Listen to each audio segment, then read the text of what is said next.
Yo, yo, yo, what is up, YouTube? Welcome to a Joust Training Camp video. I actually don't even know which episode this is, to be honest with you. But it's been a while since we've done one of these, and this one's a little bit frightening, to say the least. I'm not really worried about Kuzenbo, but this one's going to be a Guardians only video, and so it's kind of frightening because, you know, I don't want to lose, but like, we're going to lose. Let's be real. Just kidding. We're never going to lose. It's impossible. Guardians are OP. But if you guys don't remember, because it has been a little while, actually, before I start yapping, maybe I should buy my stuff. We're starting the med. Why not, man?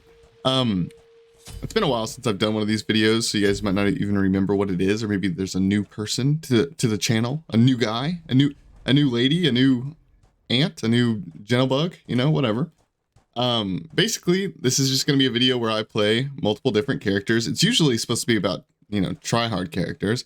And it kind of is. It's try-hard Guardians, like, you know, the best of the best Guardians. But, yeah, Guardians suck, right? And besides Kuzenbo, Kuzenbo's actually a beast. That's why we're starting with him. But, yeah, it's basically just a video where we play try-hard characters, and I try my very best, because sometimes I'm not super great at it, but I try my very best to explain my thought process as we play the game. And hopefully give you guys just some random tips, you know?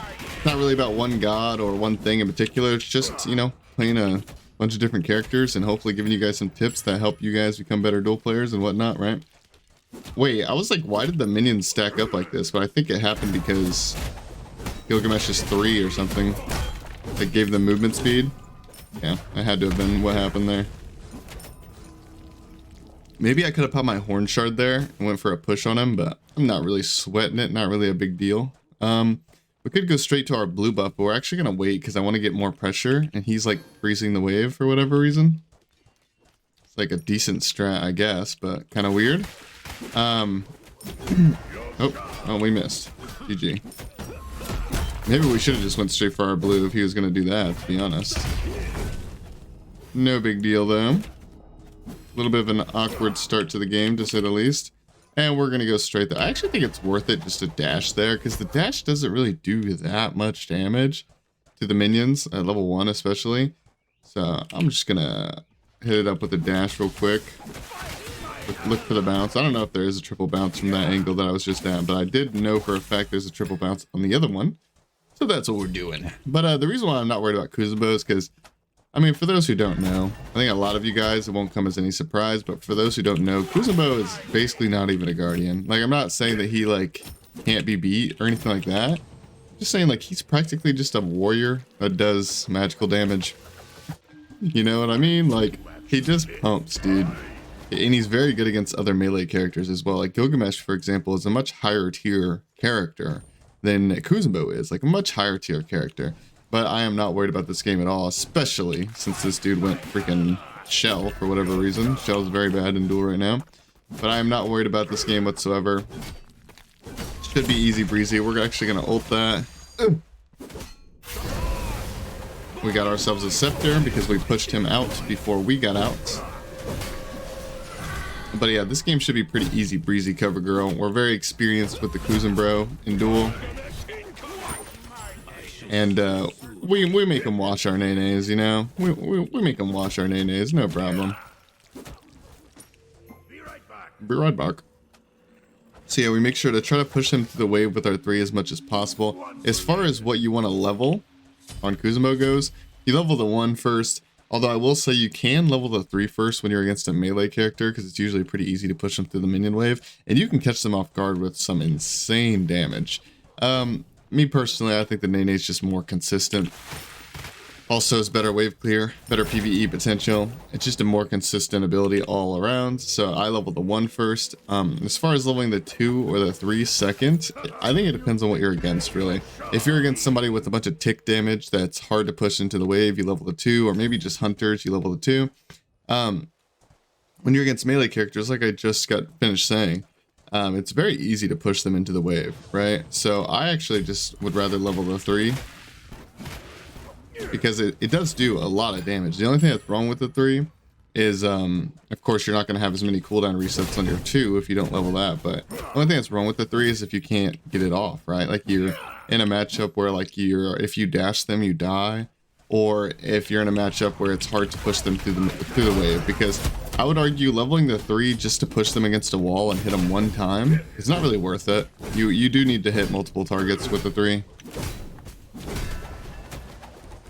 Blast them with our Nene. I could cancel the dash. Like when I push him on the wall, I could cancel the dash to throw my Nene, and that's what I definitely will do that sometimes. But I'll admit, sometimes I just keep pushing them so that way I'm just literally spamming my 1 as fast as I can, so that way I can hit them before they jump, kind of thing. I'm gonna pop my horn shard here. Oh, and then we're gonna ult this, and hopefully our 1 comes back up, and it does. It's a Kuzenbo moment, baby. Is his blue buff up? I actually wasn't even paying attention to whether that was on him at the time or not. He did get it. Okay. Be right back. I think the Kuzenbo ult actually goes up a fair amount per level. Like, it actually does go up in damage a fair amount per level. But I just don't level it. I don't know. I just like having my abilities do... my, like, 1, 2, 3 abilities do more often. I even level the 2 over the ult. Like I said, it does. The ult does good damage. So if you want to level that, go right ahead. It's just a personal preference for me. Hiya!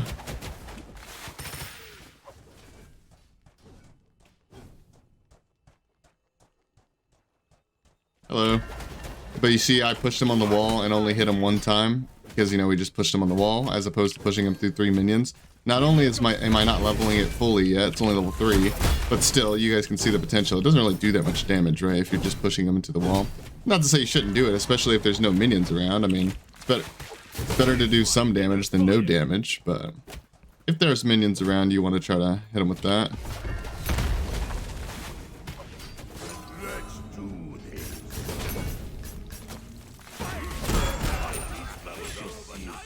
Alright, so I knew I could dive there because, first of all, I have defense finished, and it's physical defense, which helps you mitigate the tower, of course, and also my Nene was in there, kind of doing a ton of damage to him, but also tanking the tower for a couple seconds there, right? But the main reason why I know I can do that is just because I'm a Guardian who has a lot of defense built in because I'm a Guardian, and I have my defense finished, right? So I'm just really tanky. I'm not that worried about the tower. Alright, we're gonna push him through the minion wave, then pop our 2. Push him through the minion wave again. We do have the meditation. We're gonna pop it since he jumped on us. I'm not really that worried about this. Push him through the minion wave again, and he's dead again.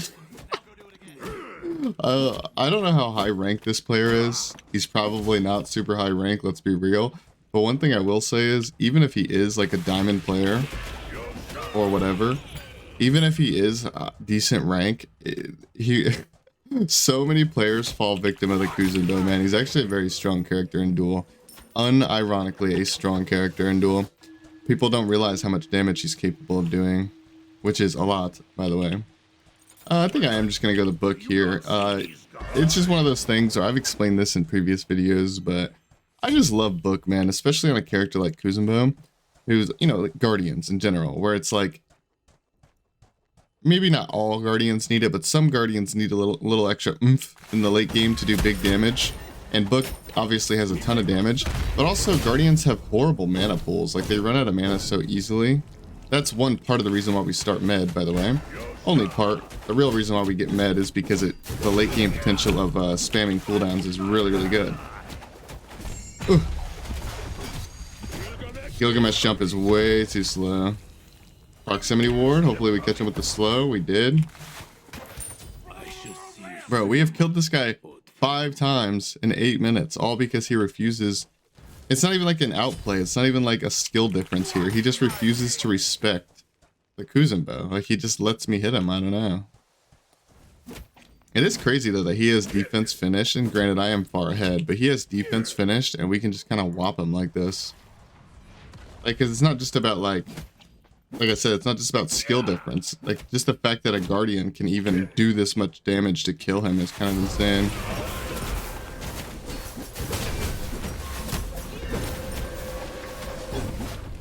The main thing is just making sure you pop your 2 after your 3 and getting it back up, and then spamming them through the minion wave, right?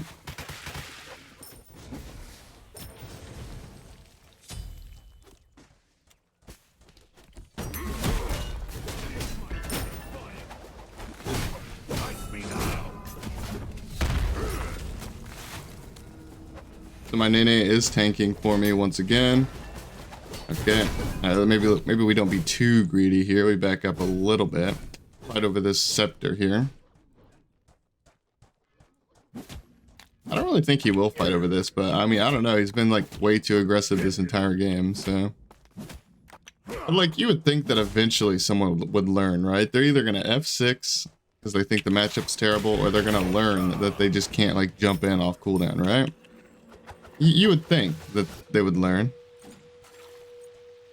Let's get an Ob Shard here. I like Ob Shard a lot, especially in book builds.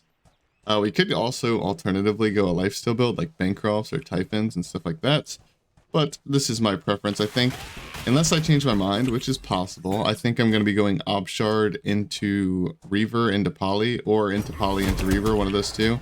But basically we're just doing the classic stack a bunch of mana items Ob Shard build. The classic. I mean, I guess this isn't really a mana item. It does give some MP5, but we get this for the insane cooldown reduction, of course. Yosha! I wonder, I mean, don't get me wrong, maybe I'm overanalyzing. Some people just simply don't care, and they will never F6. But I wonder what the chances are that this person just thinks that Kuzenbo is going to fall off late game, and he's going to, like, he's like, once I get my attack speed items online, I'll be able to beat this guy easily. And that is quite the contrary. This actually kind of just gets worse for him. I mean, I don't know if it gets worse, but it doesn't necessarily get better either. Another thing I will say about Kuzenbo and Guardians in general. Well, I mean, like, yeah, let's just stick to Kuzenbo for now. One thing I will say is I could go double defense and do like just as much damage if it really came down to that. Like if I really needed to. Like say he actually does start beating me late game. Like right now I'm actually being nice to him. I mean, maybe not yet, because I would probably just do it 5th or 6th item. But this is actually me being kind by not going double defense. Because technically, if I were to go Midgard, or like, let's see here, let's open up this mana tree. Is there anything I could really want from there? No, unless he goes crit. If he went crit, I would go Spectral. But I mean, I was thinking Contagion potentially, but Contagion's like a weird... I don't really like that against Gilgamesh. So my point is I could go Midgard, Spectral, Contagion, really just anything, and still do a ridiculous amount of damage to him and be unkillable at that point. Like, it's actually insane. And also we're scaling right now. We're trying to get our book stacked, so we're gonna buy this, we're gonna finish our med, and we're going to buy a power potion, and then we're gonna go straight into this tree. Whether this is going to be a Poly or a Reaver, I don't know yet. But either way, we're going into this tree. But we should be super powerful at this point. We have full cooldown with our breastplate and our Chronos pendant. We have our meditation upgrade, because up until this point, this med actually hasn't even been that useful. I've only popped it like once. It's just not a very good early game relic. I haven't even needed to use my beads yet. Like, just simply haven't needed to yet. But now I can use this meditation aggressively. If he ever messes up his jump, it's actually terrible for him. We have our book stacked, which is great because we get some flat pen now. How much is that? Is it 10 or 15? It's 10 flat pen. It's going to be very useful.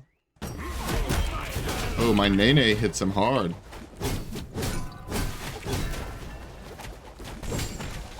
He might jump over the wall here, which would suck. He did indeed do that.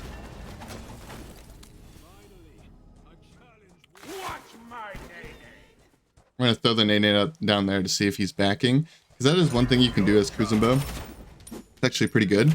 Is you throw the Nene, and like, even if it doesn't hit them, as long as you throw it like within a certain range, he'll spawn into his little snowball here, obviously. And he'll walk up and hit them and stop their back. But he chose not to back, so. We didn't really push him into minions with that second push there. But that's okay, no problem. I would say that it's not even close as far as whether I should go Reaver versus Poly as far as damage on the enemy god goes. Reaver is definitely more damage, considering how much I spam. I know there's a lot of Poly fans out there, but it's the hard truth, okay? Reaver is just better. But what I will say is, Poly helps me get the Bull Demon and helps me get the Phoenix better. So, We'll do it. Why not? We'll do it. And we're going to get this upgrade as well because he's an auto attack character, and this is going to reduce his auto attack damage after I ult, even though I'm really not that concerned with him killing me. It's just, why not? I have 600 gold, you know, why not do it, right? Kind of my thought process there. Also, I heard, which I don't know how true it is, I need to test it, but I heard this reduces tower damage. It says basic attack damage from enemies. So as far as the wording goes, that doesn't really make sense, but this is high res we're talking about here. This is Smite we're talking about. So if one of my buddies tested it, you know, I believe him, right? But either way, like I said, it's only 600 gold. It's not that big of a deal. Make sure we use our poly procs in this thing. We're absolutely annihilating it. We just have a power potion and a red buff and 5 items, right? So whether we're a guardian or not, we do a lot of damage. Put that down there to see where he's at, see if he's backing. Tell him to wash our nene, which by the way, I'm well aware he says watch my nene, but like it sounds way funnier if he said wash my nene. So that's what we're going with, by the way, just to be clear.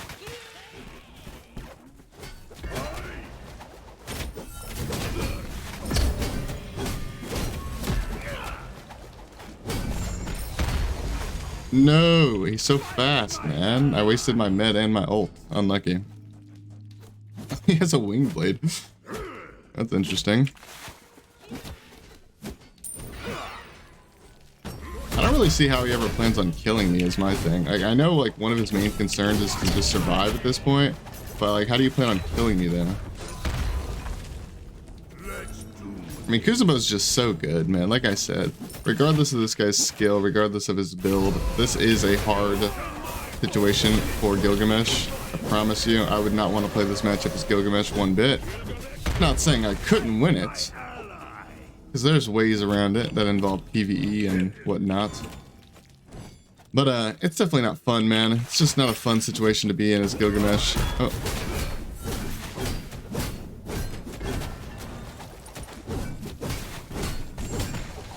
We're just gonna ult so we can poke the Titan a little bit there, and then we're gonna reset. Ooh, my Nene is on the freaking... on the Chester, dude. Guy's a savage. Alright, so we could go Reaver here. We could also go double defense. I'm gonna go Reaver for the simple fact that double defense seems a little unnecessary and scummy. Like, don't get me wrong, I'm all about doing whatever it takes to win, but that's kind of my point, is it's a little unnecessary. So it's like... And I understand there's a big crowd of people that don't think double defense is scummy. I don't really think it's that scummy either, to be honest. I think it's more or less scummy when, like, you don't need it. But, like, if you feel like double defense is actually the best way to build your character, or the best way to win the game, I don't really find that scummy. But like I said, I don't really think I need it, especially since he went this wing blade. It's going to give him a little bit extra HP. Not the biggest of deals, but he is a warrior with an HP item here, an HP item here. And so, even though it's not that much HP... it still just gives my Reaver a little bit more value, so... and it's an item I already planned on going. We bought the proximity wards, so that way we can throw it on our feet as we're running away, and hopefully escape him, or kill him, depending on the situation. And we procced his wing blade nice and early in the fight, which is great for us. How long of a cooldown is that? 30 seconds. Okay, that's good.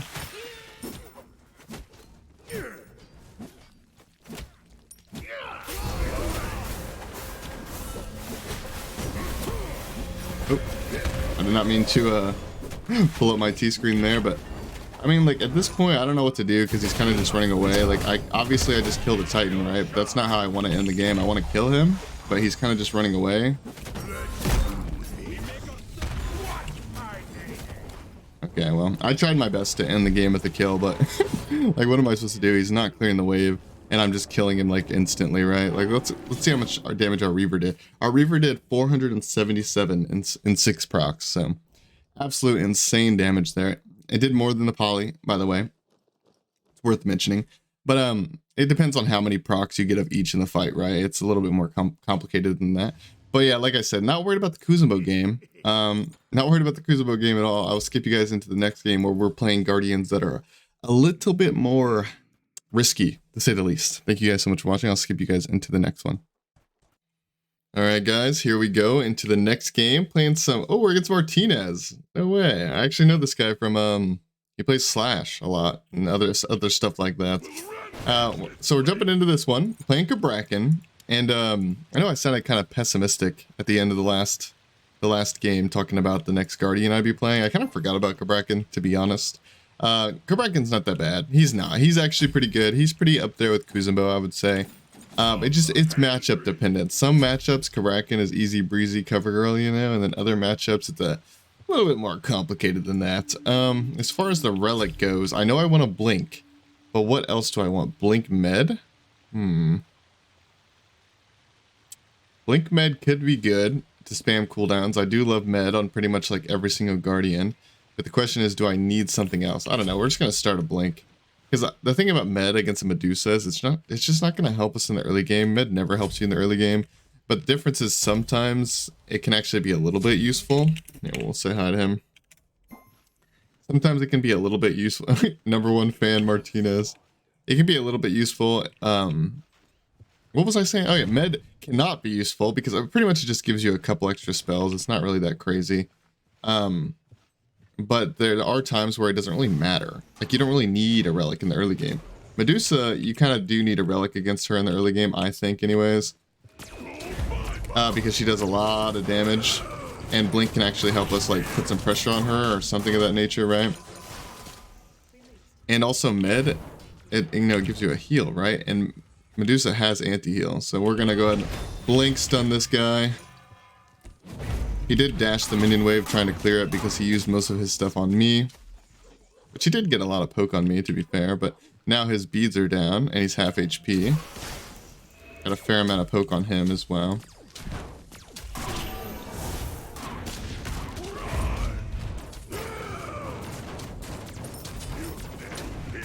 Might just have to concede this red buff though, to be honest. Like, he does have more potions than us and it takes us a lot more to clear the wave. Or we could just be a little rat and pretend like we were going for the blue buff. Actual rat behavior, by the way. No way, dude. That's actually crazy. He got it with an auto attack, man. An auto attack. That is insane. I mean, to be fair, that is my fault. I kind of knew in my head that I wasn't going to be able to secure that. And also, like I said, it was a rat play to do that. And the reason why I call it a rat play is because it's kind of like... It's basically using... I mean, you could just call it strategy, right? But it's using sneaky tactics to try to secure an early game buff. So, I mean, honestly, I guess we deserved that, to be fair. Because I knew I could not secure that buff if he didn't auto-attack it. And also, it was a little bit of a rat play anyways, so... I guess the gods have struck us down, man. I can't believe I just said the gods. I'm rewatching, I guess I should say, a show called The Last Kingdom, which is like a Viking show. So I think that's where that came from. The gods. Gods have cursed us. I'll pick up this. And we're going to pick up a proximity ward as well. It could help us. It could help us basically block some of her one autos, or even just autos in general. It could be the difference of whether we get a kill or not. Her getting a kill on us there isn't like a massive big deal as far as gold and XP goes. As far as gold and XP goes, it's not really that big of a deal. But what I will say is Medusa getting an early lead has nothing to do with us playing Cabrakan. Medusa just getting an early lead in general is always terrifying. She does a lot of damage, man. An absurd amount of damage, actually. So it could be dangerous. We're waiting for the Chesters to spawn here at 3. It's not a guaranteed spawn at this location specifically, but it is guaranteed to spawn in one of 3. Alright, so she did just...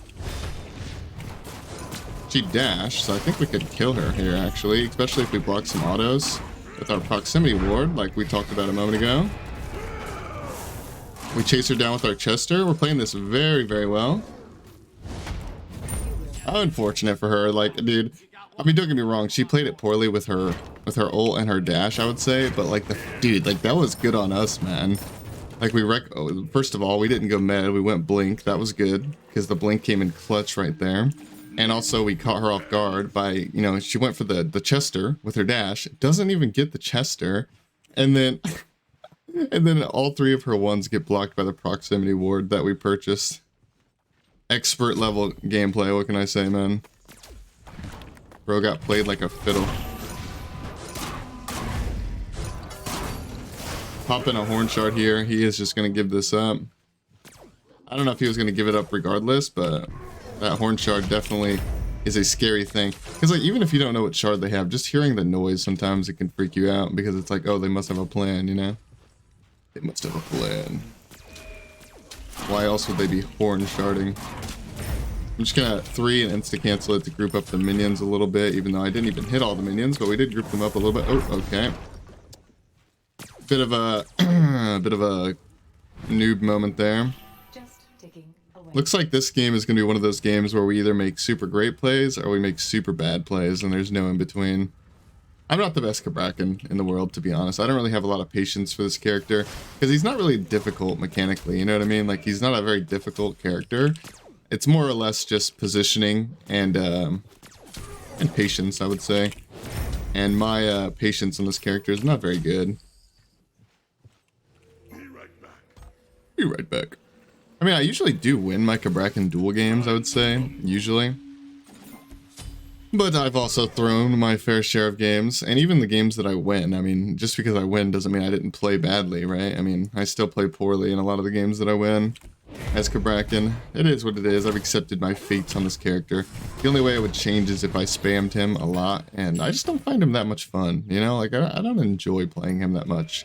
So I probably never actually spam the character. Alright, this cooldown is going to be absolutely big for us, by the way.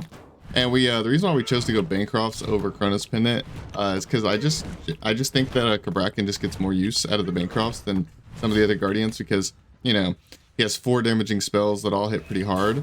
But most notably is his Tremors. I just think you get a ton of value out of, like, Tremoring a lot at 1 HP kind of thing. So not to say you couldn't go Bancroft start on Kuzenbo, because you could. I just think there's slight differences between the gods. Kuzenbo needs cooldown a little bit more than Cabrakan, and Cabrakan utilizes the Bancrofts a little bit better than Kuzenbo. But you could do either build on either character, and it would be fine. Worth mentioning.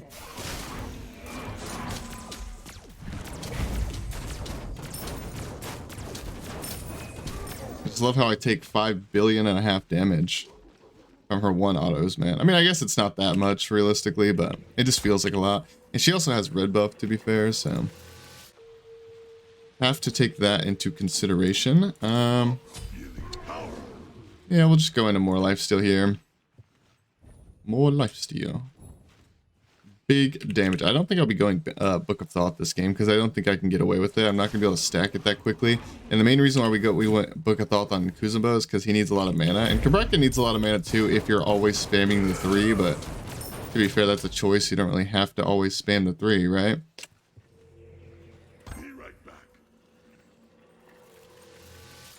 Alright, we're gonna go get this. Hopefully, actually the Chesters should have respawned by now, so hopefully he didn't just get those, although he probably did.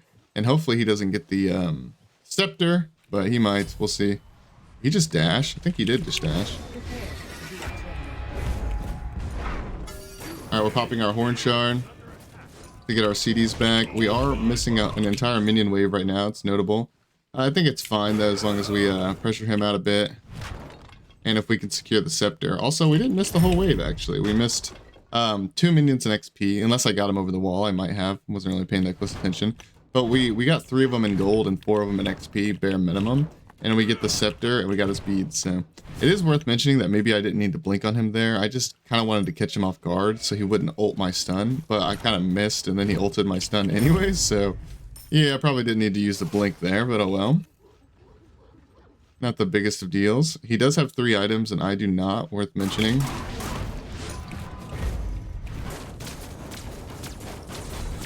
I don't know if I win this or not. Maybe I do with a proximity ward coming in clutch here.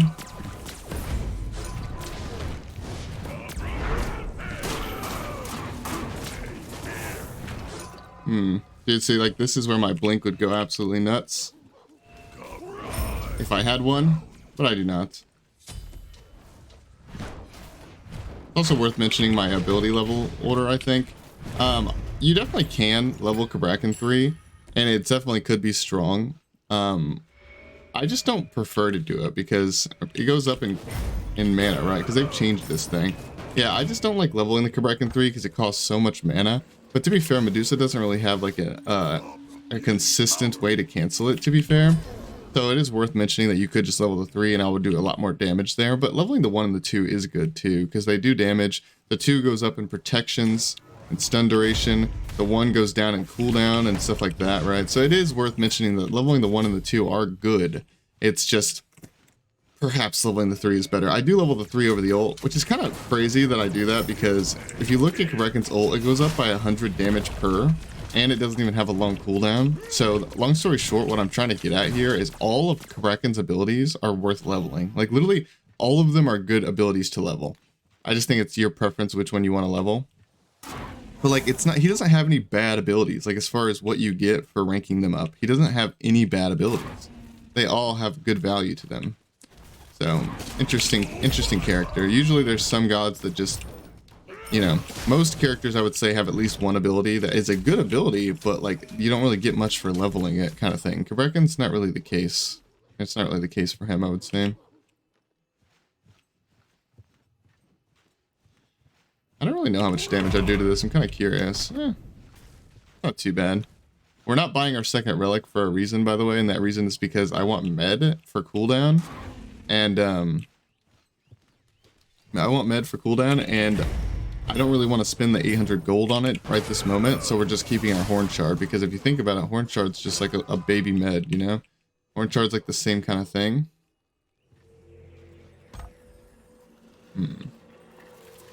Looks like we're back in here, why not? Yeah, I'm just gonna go straight into a Ratatouille. I think our build's gonna be like Ratatouille, Mirrodin, Poly. Or maybe I should get double defense versus the Medusa. I don't know. Medusa does do a lot of damage, and she kind of suffers against double defense, I would say. I don't know about suffering, but she doesn't want to go against double defense. Because, like, my double defense would probably be, like, Midgardian Male. Ow, dude.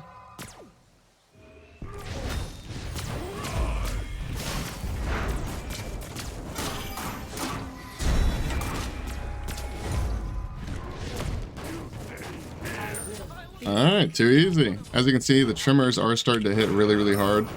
So basically that was a weird fight because I wasn't 100% certain whether I would win or lose.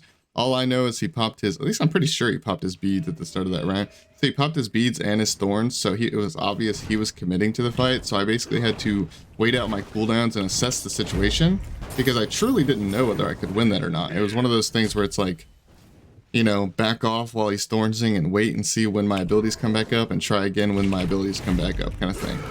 You know, I have to wait. So it's not like I was running away. It was more like I was thinking about running away, right? You know, thinking about my options there, what I could and could not do. I really thought I could fight that. I mean, to be fair, I kind of thought he could too. I was waiting to see. But once I got my stuns off on him, I was like, yeah, it's looking pretty good. And then my trimmer damage hitting for like 120 per tick was massive there. Absolutely massive.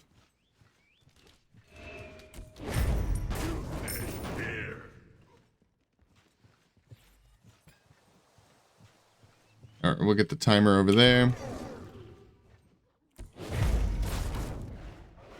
Also, it is worth mentioning, by the way, that I might not have won that fight without the power potion, by the way. I do have a power potion. And that is part of the reason why he probably thought he could fight and he couldn't, is because he didn't recognize the fact that I had a power potion. And the power potion, like, penetration is just so good, man. It's so good, especially on the trimmers. You know, reoccurring, consistent damage. It's so powerful. Alright, so we did opt to spend the 800 gold on our meditation here. I think it's a good point in the game where we can catch him off guard with it and kind of snowball the game a bit. That is the idea anyways. And we have our red buff right now, so I think we should look to fight here.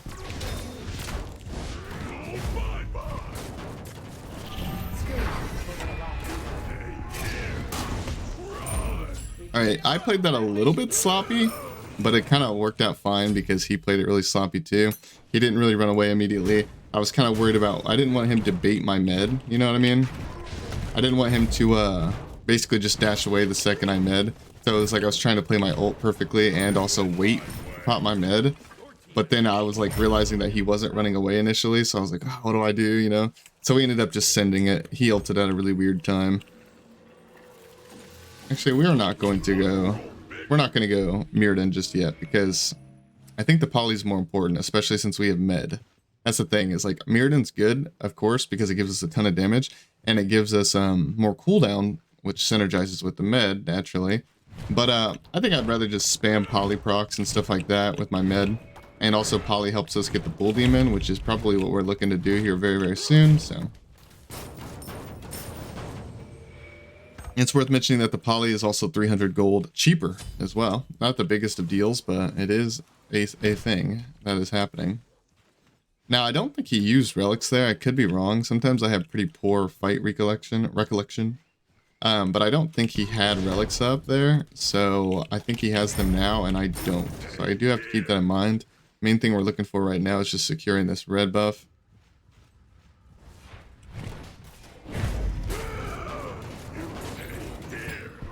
Oh, okay, I was about to run straight to Bull Demon because the fact that he wasn't in lane, you know, where else would he be, right? He has to be like at the Bull Demon, so I was about to run there. But then he showed up in lane, so no problem. We bought another proximity ward. It's going to be even more valuable now than it was earlier because she does way more damage at the stage of the game than she did before. Checking Bull Demon, make sure she's not on that.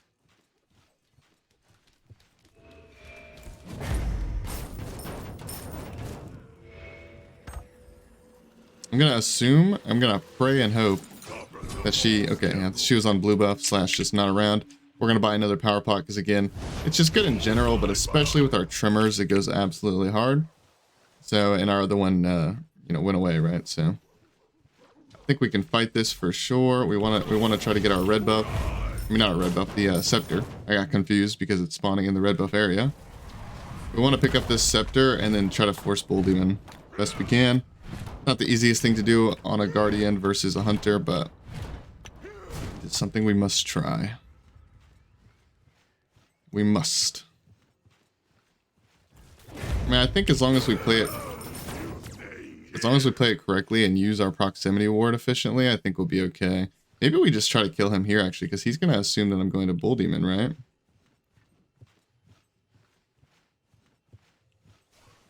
He might have this warded, actually. I'm not sure. I don't have red buff for much longer, so this could be a waste. I think he does have this warded, I would assume.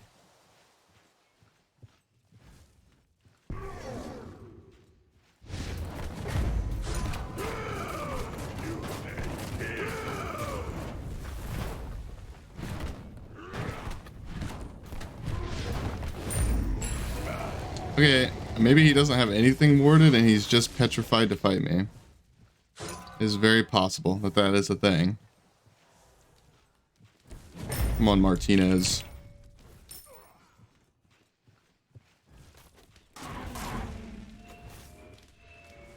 Looking to get a fancy little blink on him here. Let's clear the wave first.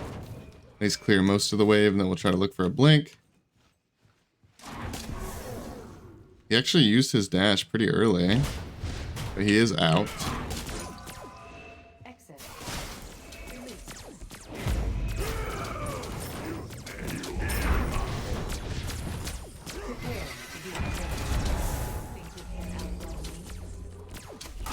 No, I tried to blink there. That is so unlucky, man.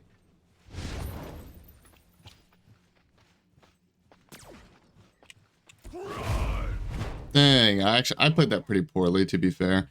I tried to, when I popped my med, I tried to blink.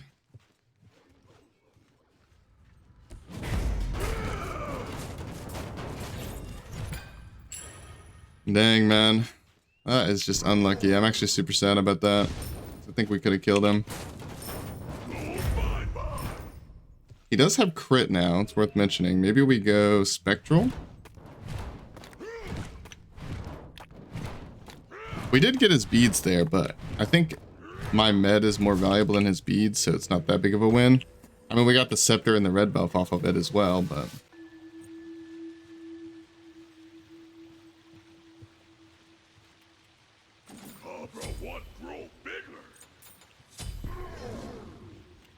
Alright.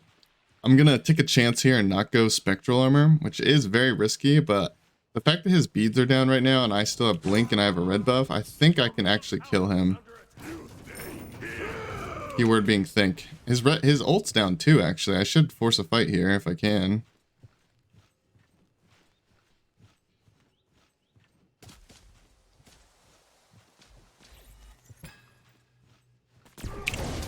Oh my gosh, dude, he keeps stopping my blink. Okay, I spun my camera like that because I was at first ulting this direction because I thought he was gonna dash to the Phoenix, you know, naturally, but then he didn't, and so I had to flick my ult, and I kind of just one-shot him. I kind of just one-shot him with my ult, and that's the power of red buff, that's the power of red pop, but also because I went Mirrodin instead of Spectral. I probably wouldn't have one-shot him like that without it, but I blinked in and I messed up my engage, dude. I was rushing, dude. I messed up my blinks actually like that entire game. But we won, like I said, a lot of the Cabrakan games I actually do win. That's so scary. Here, I'm gonna tab out because I don't really plan on talking right here for very long. I actually will skip this queue, so no problem. I don't really plan on talking here for too long, but I want to tab out so I can mute this background noise, stuff like that. Take that out. So as far as build goes, again, like I said, I could have went last item. I could have went Mirrodin instead of Poly. And then last item Midgard or Spectral, or I could have just kept the Poly and then went last item Mirrodin or Spectral. Midgard or Spectral. Sorry, I'm a little bit frazzled right now. I don't know why, but like I think sometimes it's like when I'm going against a pretty good player that knows a fair amount of what they're doing, and in a matchup, like I think it's more of Medusa actually. Medusa's a character that's kind of intimidating in Duel. She's very, very strong, and I've just basically tried to blink on her and gotten one shot like 1,000 times, so I get flustered, but whatever. As far as the build goes, I think double defense could have been good, but it kind of depends on how he's playing it. I don't think this dude should have went Thorns. I think that was terrible for him. He should have just went like an Aegis or something, and it would have made this game a lot harder. Aegis or... yeah, I think Aegis would have been best. He could go Horrific too, but I'm still immune in my 1, and I don't really think it would help him out that much. I think he should just Aegis the Blink combo or something of that nature and then try to burst me. We made a lot of really good use out of Proximity Ward. As far as the build goes, I think I would do the same thing. By the way, I didn't mention that on Kuzenbo. As far as the build goes on Kuzenbo, I would have built the same thing pretty much every game. The only difference is whether I would go magic defense or physical defense, and whether I would go double defense or not. I would build the exact same thing every single game on Kuzenbo pretty much. And same thing goes for Cabrakan. I would always build this. You don't really need Book of Thoth on him. I don't really think it's easy. I don't really think it's that easy to get away with it either. I would build this same thing every time, though it is notable though, if you go double defense over the place of Mirrodin, you're only going to have 20% cooldown. That's part of why you get the med, right? The med's very useful. It helps you out a lot with CDs. So regardless, we got a Cabrakan dub, man. I'm going to go ahead and skip you guys into the next game. And this is where we start getting interesting. I mean, my next Guardian I have in mind isn't that bad. He's not, but it is interesting because he just recently got nerfed and I don't know how good he is now. Maybe he's still just the best. I don't know. We'll see. I'll skip you guys into the next game. Thank you so much for watching. All right, guys, we're off into the third game. We're against a Cupid, yet another hunter, which I'm okay with. I'm mostly okay with this, I think. We're playing Bacchus, who I think, by the way, I'm playing these in order of how good they are. At least in my opinion, how consistent, you know, highest chance of winning, right? And I do believe that Bacchus is the third best Guardian. And you guys, if you haven't seen Bacchus play Duel yet, you may or may not love, you're either going to love or you're going to hate this, guys, because he builds very weird, because long story short, this character scales off of defense, basically. And that doesn't mean that you have to go literally 6 defense items. He scales, or he does damage with other things too. But what I will say, actually, wait, last time I played this character, I went Golden Shard, and it doesn't even work on him. I think I'm just going to go, actually, no. Dirty Stew actually gives you some damage, because that's what somebody commented on one of my videos. Like, they said, like, you know, he scales off prot, Dirty Stew gives you prot, but it's less consistent, I would say, than Horn Shard. I'd rather just have a Horn Shard, generally speaking. But yeah, this character scales off defense, and so I'm just going to go, of course, defense, but also item effects, essentially. We're going to be doing a lot of damage with item effects. So our first one, which is going to help us a lot with clear and whatnot, is going to be Mystical Mail. Mystical Mail helps us a ton with clear, and it also just does a ton of damage. It is notable that Mystical Mail does magical damage, and so does Bacchus, so his magical defense will mitigate it. It is worth mentioning, but I still think it's worth buying for sure. I don't know how many defensive items we're going to be getting this game. But I know for a fact we're going to be getting at least a breastplate and a mystical mail and probably a Midgard. Now, if we go any higher than that, we'll see. But at least the 3. Breastplate, Midgard, and mystical mail. Maybe we could go a Glad Shield.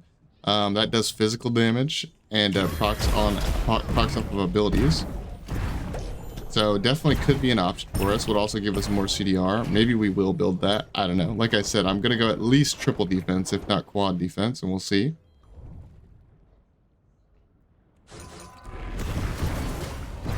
Just humping away at this buff. My early game is not weak by any means, but I wouldn't say it's like ridiculously strong either. I mean, Cupid probably can't fight me, but as you can see, it does take me quite a while to clear these buffs. But the moment we get mystical mail, we should be perfectly fine. No worries.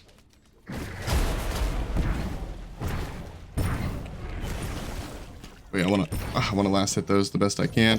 I also would love to get a back off before 2 minutes, because that's when the scepter spawns, and we really would love to get that scepter. Because I mean, we always want the scepter, don't get me wrong, but especially when you're playing a guardian and you're going mystical mail, the scepter is basically just a mystical mail in its own right. So, of course, we want the scepter. All right, as you can see, our clear is going to be much better now that we have mystical mail, and also just getting more points into the 2, of course. Oh my God, it's actually getting hot in my room. I gotta take my hoodie off, man. When's a good time? When I'm walking the lane? Is that a good time to take my hoodie off? I don't really want to pause to do it. I don't really need that much time to take a freaking jacket off. But at the same time, I don't want to do it right this second. Ugh. This character, like I said before, or at the end of last game, this character did get nerfed. So, like, since the last time I played him, he was, like, super strong, but this character did get nerfed, and we'll see. We shall see how strong he still feels, or doesn't feel. I think we're going to go straight into the second item breastplate for mana and cooldown. I'm going to take my hoodie off real fast.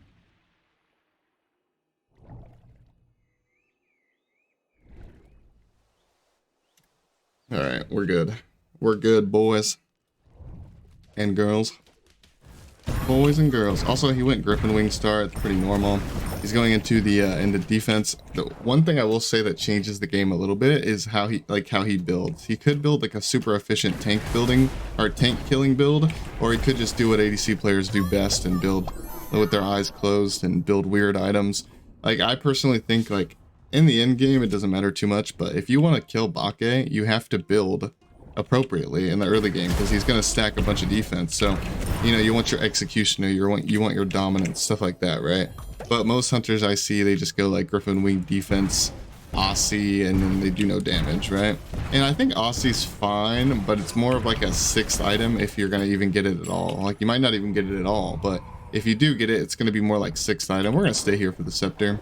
Don't land on me. But we actually do love Bacchus. I've been playing Bacchus a lot in Joust and other modes. I actually played him quite a few times in the $3,000 Joust tournament. If you guys did watch that. If you didn't and you don't even know what I'm talking about and you're interested, then go back, man. It's like, it was like 2 weeks ago or something. I don't remember exactly off the top of my head, but I did play in a 3v3 Joust tournament, and I uploaded the entire thing, and we played a bunch of the whales. So if you want to check that out, feel free. Picked up our Pesters over there. This mana is going to feel amazing because we have absolutely no mana. Even just this tier 2, you know, 200 mana, 10 MP5 is going to feel great for us. I'd say we have kill potential the moment we get enough defense to where we can tank the tower, essentially. Also, getting cooldown online is really big too. That's going to give us a lot of kill potential on him as well, of course. But Cupid's a pretty safe character, and you know, because he has a dash, multiple CCs, he has sustain, etc. So it may take us a little while to actually secure a kill on him, but we'll see. We're going to finish up our defense here, and that way we get the rest of the mana, the rest of the MP5, and of course the cooldown. This guy opted to go Genji's, which is really bad. I mean, it's good defensively. It might be the reason why he escapes and, you know, actually lives in certain situations. But as far as killing me goes, and as far as, you know, PvE, doing Bull Demon, hitting the tower, all that stuff, like, not having 40% attack speed from Shoguns is a big hindrance. Like, he definitely should have just went Shoguns. But we'll see how it works out for him. Maybe he's got a plan.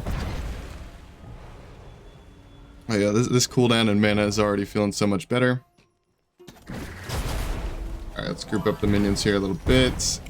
Honestly, I think Bacchus duel games are pretty boring if you're asking me, just because, well, it's a Guardian game, but also because you just rush defense and people don't know how to deal with it or what to do. And duel players are just boring in general, so what I'm getting at here is he's probably just going to run away from us all game long, and they never fight us. It goes how it goes.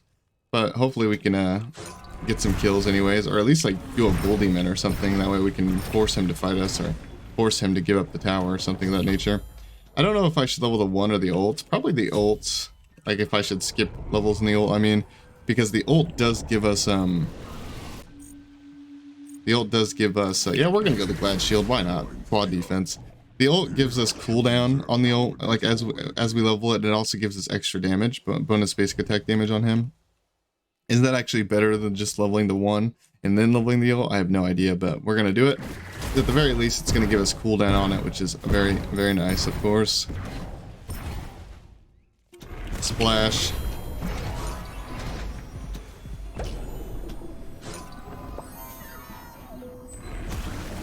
So for those who don't know, Bacchus' main damage is just, you know, auto-attacking with these humpy boys that I'm doing right now, and also spamming your 2.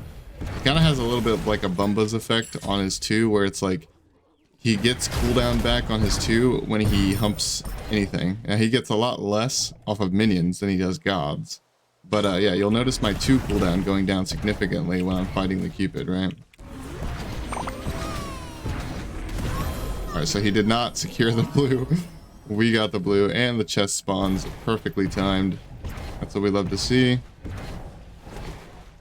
So this may not be a very interesting game as far as PvP is concerned, but what I am already noticing, like, we're getting super far ahead and whatnot, and this guy's not building appropriately to kill me. Like, he doesn't have his shoguns, right? So what I'm thinking is going to happen is I'm going to show you guys basically just how to pressure the game and kind of just shove it down their throats, you know? Like, just win really, really, really quickly, efficiently.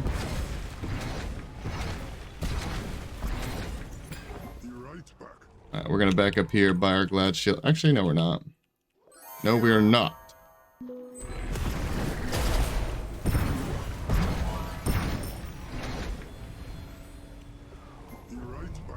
Alright, now we're gonna back. I don't really know what second relic we want. Is it just like... Could go mid for cooldown. It could be... We're gonna get a Divine Ruin for his healing.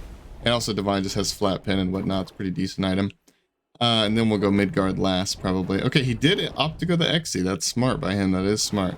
I don't really know what relic I want, though. Blink could be decent. Thorns could be decent. Bracer could be decent. Upgraded Med could be decent. Bracer for, like, going in and hitting the Titan and stuff like that, and then backing off. We're kind of just humping this tower, man. Now, that Xe, part of the reason why it's so strong is because it lowers my Fizz prot, of course, right, for him. But it also lowers my Fizz prot for the tower, and it makes the tower do more damage. So, like, if he had an Aussie right now, I actually could probably just infinitely tank the tower, and it would be no problem.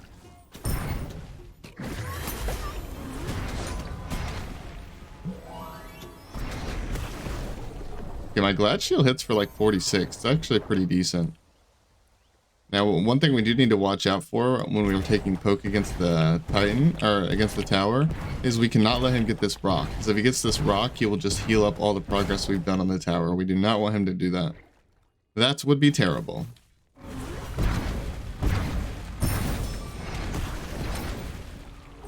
Yeah, we can stay. Can't stress enough how much, like, the mana from Breastplate feels so much better. Of course, we're leveling up, so we're getting more mana. But also, like, the Breastplate and the MP5, like, I would have to back sometimes, not even because I'm low on HP or anything, but just because I'm low on mana, right? Like, that would happen a lot. And the Breastplate just helps out so much with that. Alright, we splashed him. It is worth noting, by the way, you know, this is kind of just like a Bacchus thing. It doesn't really have that much to do with Duel, I guess, but he is a newer character, so I'll explain it to you guys. The Bacchus 2 applies a curse to them, which makes them do less damage, by the way. I think it's up to 10%. It's like 10% initially, and then if they already are cursed by your 2, because it lasts for like 6 seconds, if they're already cursed and you 2 them again, it's 20%. They're also cursed when they CC you as well. Like if I get hit by a hard CC, that applies the curse onto the Cupid. I am just gonna ult, I think. Try to poke out this tower the best we can. Now, I do have to pay attention.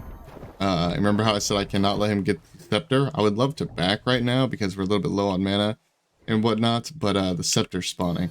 I also could have committed harder to that tower, but what happens if I get it to 1 HP and then I die, or I have to back and then he picks up the Scepter?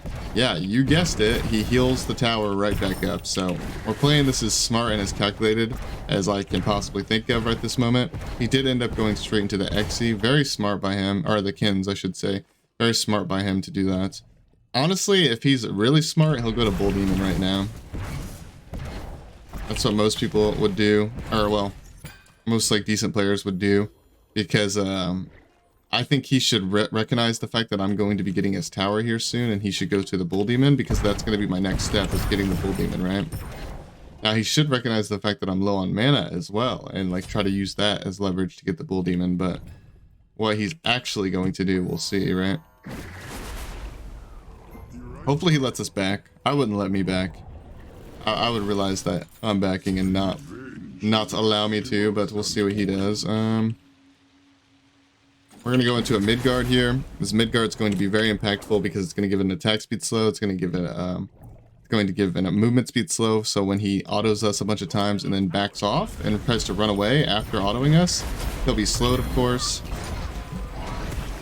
Now, he actually is kind of hurting us a little bit. That's another reason why we need the mid guard. Now, while mid guard does give HP, and that Kins is going to shred through the HP a little bit, it's still very important, I would say, because you know, again, the attack speed slow, right, and the movement speed slow. It's just threatening and it's just annoying.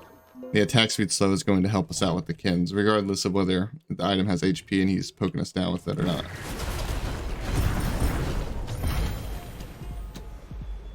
Now, a problem that you may be noticing is I am now getting super poked out, and he can go get that Scepter, which is not good for us one bit. Like I said, our whole dreams around us are crumbling, although I may get the red buff off of it. We'll see how it happens. I mean, I probably shouldn't have pressured as hard as I did right there. I took a little bit too much damage trying to clear the wave. I mean, I wasn't even pressuring, I was just trying to clear the wave, right? But now, he does have to give this up, fortunately, because if he wants to heal his tower, he's going to have to give it up, I mean. It does suck that he's healing the tower. That sucks a lot, man. Cannot stress that enough. But one thing I will mention is maybe I could just go to the Bull Demon and or get his blue buff. I don't really know if getting the blue buff is worth it, because while I'm securing farm on the map and getting really big and whatnot, it might just get to a point in this game where he should just win, you know? It's not good. So it's like what I'm saying is regardless of whether I'm ahead or not, we might just get to a point where he just wins, because at the end of the day, I am a Guardian versus a Hunter, right? But we'll see. See if he recognizes the fact that we're on Bull Demon. And he might even recognize it and then not even care as well. That is another thing. If he steals this, that would suck so much, because we don't want him to get our tower, of course. I think I am just going to go the Fire Blink and a Red Pot. Why not? The Red Pot actually doesn't help Bacchus that much, I will admit, because he scales mainly off of defense, but oh well, we're looking for spikes regardless. I don't care.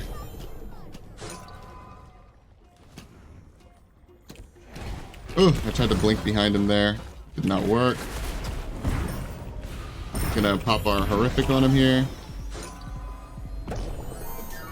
I think we're gonna look to just blink on him too. Alright, we fire blinked him a bit, cursing him, doing a lot of damage to him. What the? Yo.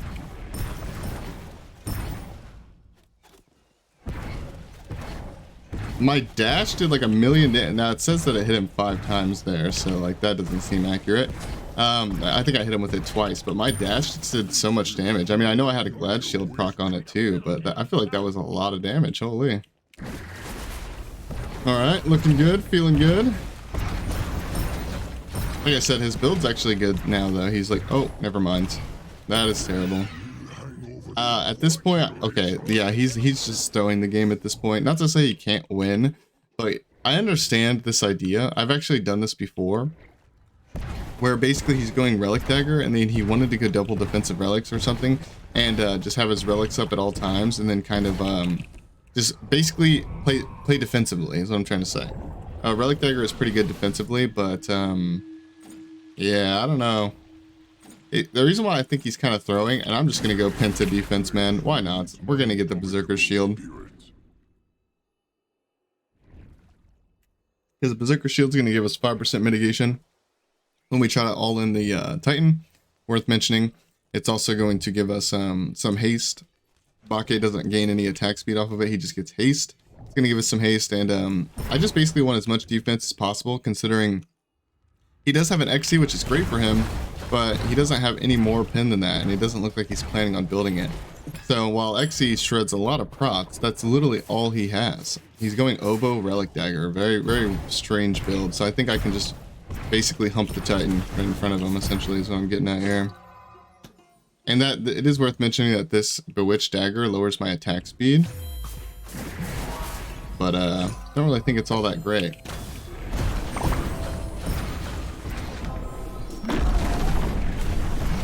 Alright, so we're pressuring him out. We're humping the Titan to the best of our abilities.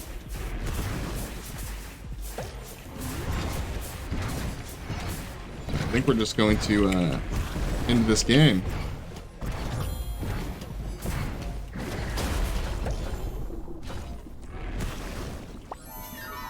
Alright, so it looks like he's just going to try to heal here.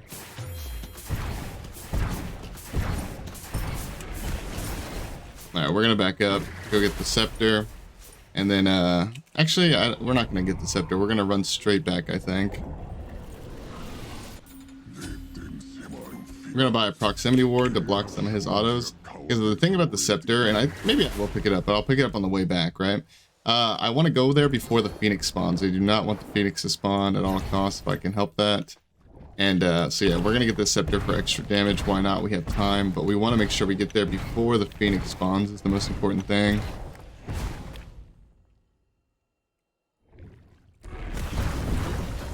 It's like he's opting to clear the wave. We're just going to go straight to the Titan. He's choosing this. Like, call it a scummy play all you want, but he literally ran past me to go clear a minion wave, knowing I'm there because he saw me. Alright, we're placing the Proximity Ward down so it blocks autos, and we win the game. Bacchus Kajura is kind of a beast, man. I don't know. It's kind of a beast. I don't really know what to talk about with the build, because I'll be honest, a lot of this comes down to he misbought. He shouldn't have went Relic Dagger. He shouldn't have went Oboe. And also, I don't really know why he elected to go Blink. Maybe for the true damage, because 800 plus true damage would actually be a lot. I mean, against such a tanky character with so much defense, right? But again, as far as my build goes, I think if I weren't going to go Penta defense and I were only going to go Quad, which was my initial plan. Here, let me tab out and mute Smite here. Okay, there we go. But I think if I weren't going to go Penta defense, what would be my other offensive item would probably be either like, I was going to say Gem, but that's probably unnecessary. My other offensive item would probably have been either Mirrodin for just extra damage in general, although it's not going to give that much extra damage, right? Or Ratatouille. Probably Ratatouille, because Ratatouille could also give me extra CDR on my abilities, which is impactful. So yeah, I would have went Ratatouille. Other than that, I would build the exact same thing every single game. On Bacchus, I would probably always go quad defense. I know I was talking about maybe not doing it, but at least triple. But I would probably always go quad defense. That was a Joust starter build.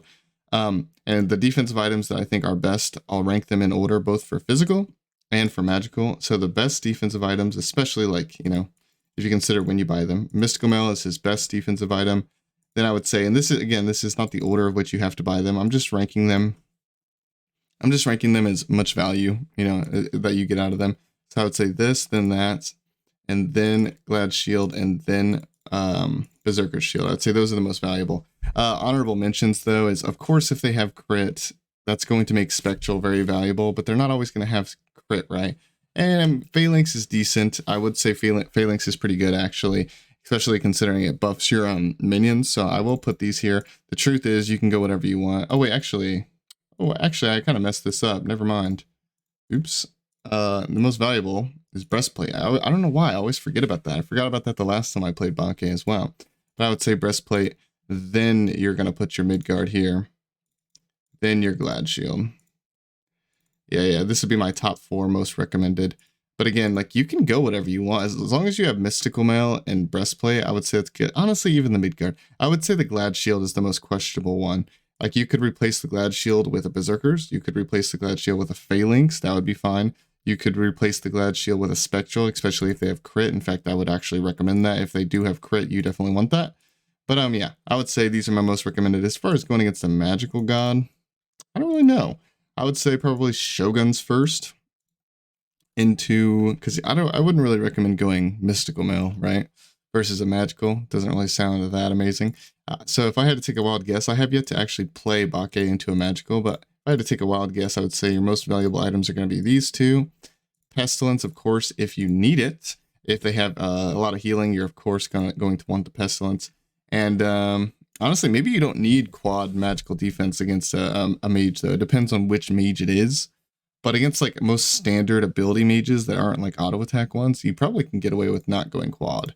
But for video's sake, I'll put one down here.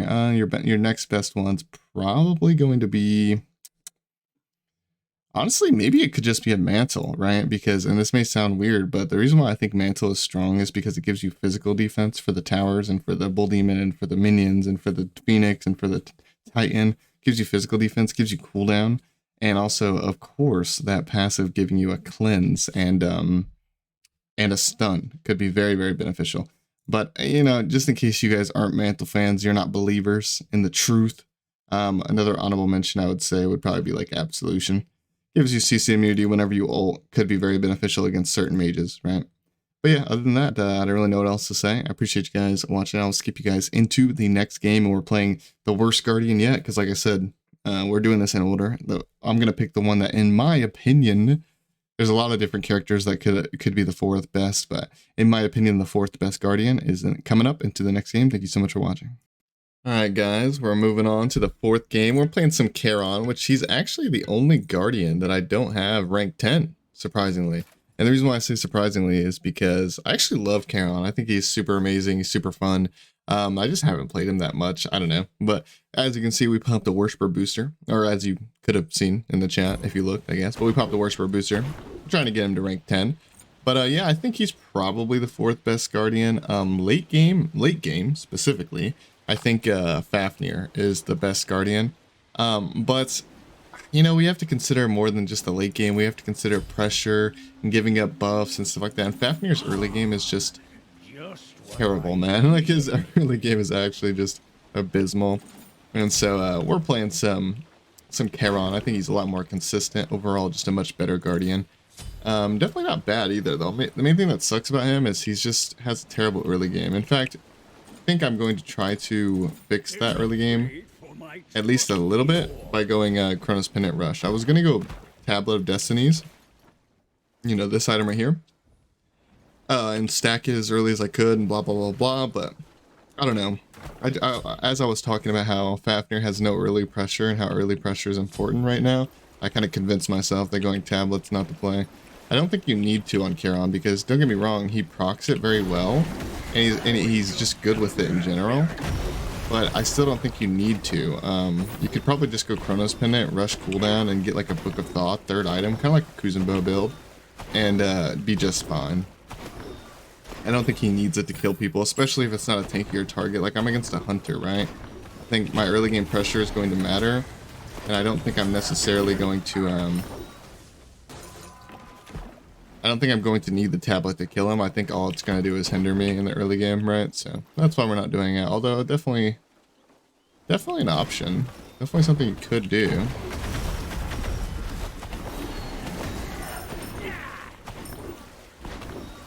I'm surprised he didn't turn around and just stun me in the minion wave there and try to poke me out.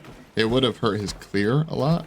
But, I mean, as you can see, he ended up not being able to clear the wave anyways, so whatever. No big deal. But another reason why I picked Charon, don't get me wrong, I really do think he's the 4th best Guardian, like I really do. But another reason, it's like a side note, beneficial, is I know that Charon's kind of a fan favorite. The people love Charon. Maybe not going against Charon, but they love playing Charon. Even the non-Guardian players love to play Charon. He's pretty simple. Like, he's a very easy character. He's a very fun character. He's a very satisfying character. Like, there's just not much wrong with the god. So it was an easy decision to make that we play the Charon boy for you guys, otherwise known as the boat. This early game, there's not really much to explain. I'm pretty much just trying to clear. Like I said, his early game's not that hot. He has really long cooldowns. Like, these are my cooldowns after I just got 20% from a Chronos Pendant, right? Like, the cooldowns are mostly fine right now, mostly, but because we have a Chronos Pendant, right? And even after the Chronos Pendant, it's not great. So we're gonna go straight into the breastplate, and then we should be feeling pretty good, especially with our Chronos Pendant proc, right? We should be feeling pretty a-okay. A-okay. Looking at Pokemon, we're opting to level the 1 over the 2 this game because the 1 is more damage. And also, I just don't think we're going to get that much value out of the shield. We're going to be mainly farming. Like, the one's better wave clear is another thing. Like, the one's better damage, but it's also more consistent wave clear. And it is worth mentioning that we're in green XC meta and stuff like that. So, you know, he might have had a horrific, which he doesn't, but he might have had a horrific. He might have had a green XC, which is going to lower our shields. But also, the shield got nerfed, too. But these are all, like, little things. The main reason why we're not doing it is because the one's just better clear and better damage. Although the 2 does go down in cooldown, which is worth mentioning. But like I said, all of these other things are just little things to note. The main reason why we're not doing it is because of the wave clear and whatnot, the PvE aspect. See if the chesters spawned back here. They did.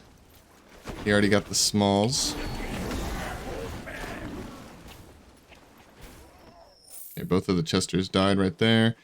Not necessarily what I was going for, but at the same time, it's not a big deal.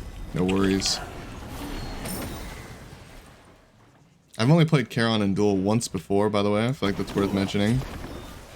And I won. I don't remember. I think I was against an Ao Kuang or something. Wasn't the best of players, though. Wasn't exactly an elite Duel player, to say the least. Let's see what Denos 2's got for us, man. He hasn't really done anything yet. He's playing pretty passive, but to be fair, so am I. In fact, I don't even think I've thrown any spells at him. Maybe I have, I don't know. But I'm not really trying to because, as you can see, I'm running out of mana. Dang, I was really hoping that would get us the, I was hoping my fear would work to get him off of it. Yeah, we're gonna have to give this up. Unlucky, man. He almost got feared out of it, but just not enough oomph. We just don't have enough oomph yet because we ran out of mana, which part of that problem is because we don't have a breastplate, and also because we don't have enough cooldown, man. Although we didn't have the mana to use the cooldown, but if we did have the mana, we wouldn't have had enough cooldown. So, you know, goes how it goes. I could go Bancrofts over Book, because I'll be honest, Book third item is going to be pretty slow, and it works perfectly fine on Kuzenbo, because Kuzenbo just doesn't care, he's OP. But, Book is really slow, third. But I don't know, I think it's worth it, because I think we need some big damage scaling to be able to kill this guy late game. We need to kill, especially since we're going mid and we're going to be spamming abilities. We want our abilities to hit hard. We want them to hit hard and often. That's my main goals here. We're gonna buy a proximity ward, of course, so that way we can block some auto attacks. I've explained that many times. And also, even if we don't block auto attacks, we, you know, the slow could be useful to get a kill. This guy opted to go Shoguns, which is smart, over that Cupid going Genjis for whatever reason. We still don't do that much damage. It's worth mentioning. I think Charon's gonna be like, I don't know. His cooldowns are really good. They're really impactful CDs, but they still don't do as much damage. I mean, there's a reason why I chose him as my 4th pick and not number 1, 2, or 3, right? He does have flaws, but I'm still confident we can win this game. It's just much lower than the other ones. I mean, I wouldn't say he's much lower than Bacchus, to be honest, but like comparatively to the first 2 gods on my list, Kuzenbo and Cabrakan, Charon is much harder to win with, I would say. Also depends on the player you're against in the matchup, too. Like, sometimes it's not necessarily the god. Like, you know, Hachi's a very safe character. He's a safe hunter. This guy's already building better than that Cupid, right? So, I could lose to this guy, and it could not, you know, it's not even Charon's fault. Like, it may look like Bacchus better because I won my game, but it could just be a, you know, player diff, right? A lot of factors in Duel. You never know what you're going to go against, what rank of the players, and also what characters they're playing, how comfortable they are on those characters, etc., right? Try to kill this Chester. I can silence him. Oh, okay. It's pretty good. It's pretty good for us. We picked up the red, and we definitely need the red, too. Like, we need it, because we don't do that much damage. We do decent damage with the red, but it is also worth mentioning that we both have defense, to be fair. Like, it's kind of natural to not do that much damage at this stage of the game, because we both have defense, right?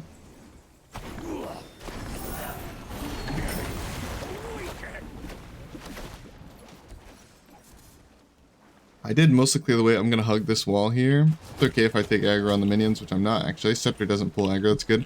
I'm hugging the wall so I get the XP of the minions that I didn't finish killing from earlier. He did dash that. I think it's worth trying to force a fight here. See what he does. Alright, so we're kind of missing like all of our abilities, and now we're I'm not that worried about being considering we do have the med.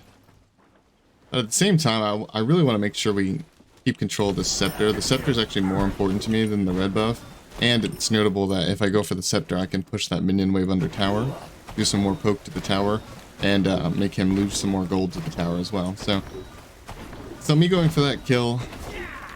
There is an argument to be made that I could have, that I dropped getting the blue buff. I could have gotten the blue buff and the scepter, but oh well. I mean, sometimes you make choices, okay? And sometimes those choices are mistakes. Happens to the best of us. Not the biggest of deals though, because we did push a wave under tower.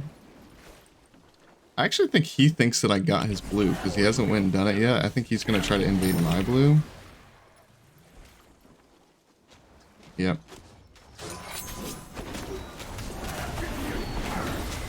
I think he thinks his blue is down. That's the only logical explanation to me. Popping our horn shard. It's pretty hard to get a kill on Hachiman because he's so safe. Putting down the proximity ward, hopefully it slows him. It does. He's double slowed by my one. And we're a guardian, we can tank this thing all day long. No problem. Hit the tower with the dual orb, but come back here because it's not worth sitting there hitting that this early into the game, especially on a guardian. I'd rather just go clear the wave. Alright, let's hit that again. Disable it real quick. I don't have any urge to keep disabling it though. Not that big of a deal to me. I want to try to get this blue buff. That's more important to me than the tower, I would say. At this moment, anyways. Actually, maybe it's not, because I was thinking like I'll get the tower eventually kind of thing, but if he picks up this scepter, not necessarily the case, so he can heal up the tower, right? One thing I will say I can do.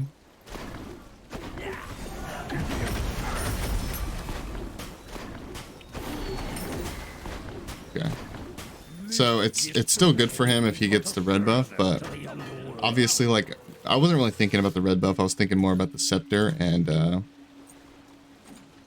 let's get this. Actually, no, wait. Let's work on a divine ruin, yeah. I'm still waiting to see what second relic I want, to be honest. But so what we did there. Now it sucks that he gets the red buff. Actually, he hasn't got it yet. Dude, this guy just hates doing buffs, man. I don't understand. Like, why does he not do these things? I actually don't get it. Anyways, I knew that he was going to go for the scepter and potentially heal his tower with it. And so, since the tower was so low, I opted to just bait the scepter. You know, you go pick up the scepter, man, and I'll just go kill your tower, right? He could be on Bull Demon. But considering he doesn't even do buffs, I'm gonna just hope that he's not. But he very well could be.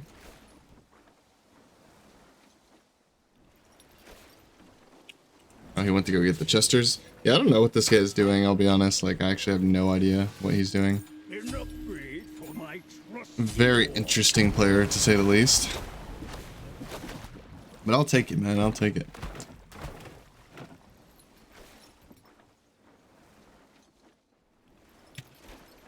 I will certainly take it. I'm not gonna... Oh, I thought that was a power potion and I was trying to use it. Ooh.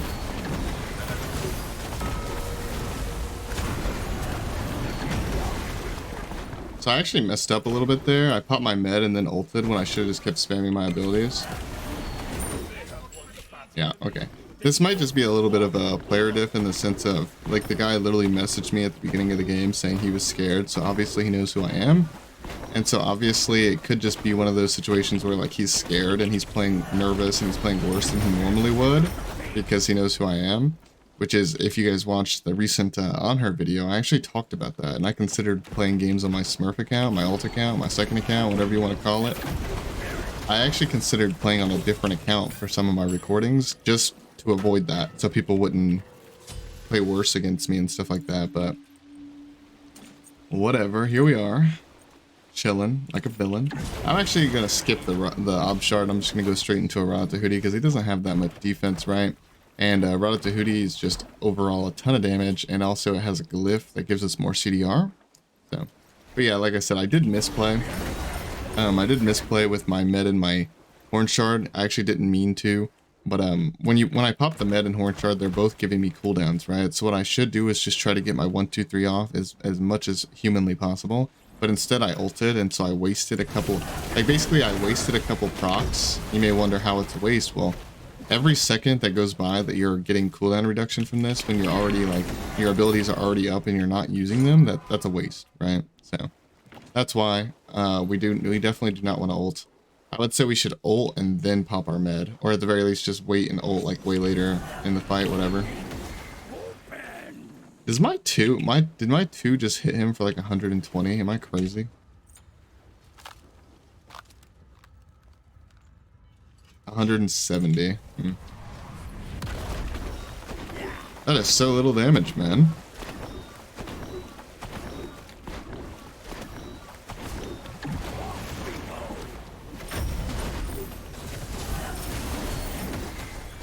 $186. I mean, to be fair, I do have multiple abilities that do pretty good damage. Also, it's mainly a utility spell. I mean, it gives me a shield, attack speed reduces him, etc., right?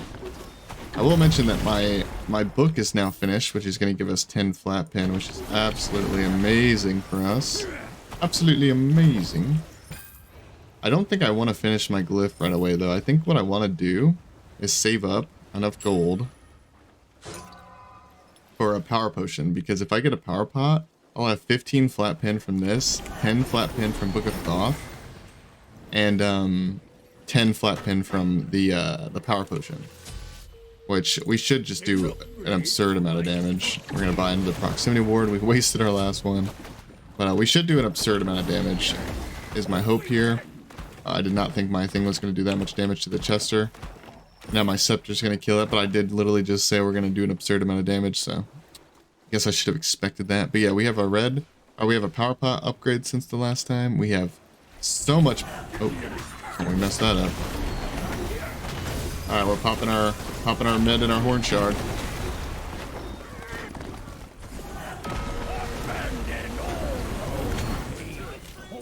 So we might be able to get this. I don't know, because we are a Guardian, but like we have the flat pin. Like I said, the flat pin is very beneficial in this type of situation. We have the flat pin. We have the red buff. Yeah, we definitely can just do this. That's absolutely insane, man. Charon might be OP, guys. OP Guardian? I will say, like, again, this is a bit of a player diff. Whether this guy's actually just not the most experienced dueler ever, or maybe he's just scared of me or whatever. Oh, dang, that sucks that we couldn't secure that Chester there. But either way, again, like, it's a little bit of a player diff, but that's not what this series is about, and I'll take it, especially since I'm playing Guardians, right? The series is pretty much like how it started, which I don't explain it every single time, but how the series started was, it was kind of literally just a day in the life. Like, I show you guys what I go through recording, and stuff, and show you guys. Should I get a Mirrodin? No, we'll just go into a poly, why not? Again, I don't even want a second relic. I just would rather have this cooldown spam. I think it's better overall. It is worth mentioning that Beads also has cooldown, but I don't really think I need Beads versus him, so whatever. And I would have to upgrade that with money, right? So, but what was I saying a moment ago? Oh yeah, this series kind of just started off as like a day in the life thing. I show you guys, I play a bunch of tryhard characters, or well, in this case, most tryhard guardians. I play a bunch of tryhard characters, and I just kind of explain my thought process, because I can't guarantee that I'm going to go against good players. At the end of the day, Smite is kind of dying ever since they talked about Smite 2 being released. A lot of like good players have stopped playing Smite. So I can't guarantee going against good players. All I can do is show you guys what, explain my thought process to the best of my ability, and show you guys what I go through. I'm showing you guys literally every single game I'm playing with the exception of one. There was one game I played today that I didn't show you guys. It was a Cabrakan mirror. I played a Cabrakan mirror. It was like a 9-minute game, 9-minute F6. And I didn't even start the recording because I just thought that a Cabrakan mirror would be incredibly boring for you guys to watch. So I didn't show you guys that, but yeah, it's one of those things where it's just I play characters and I just try my best to explain my thought process, and that's it.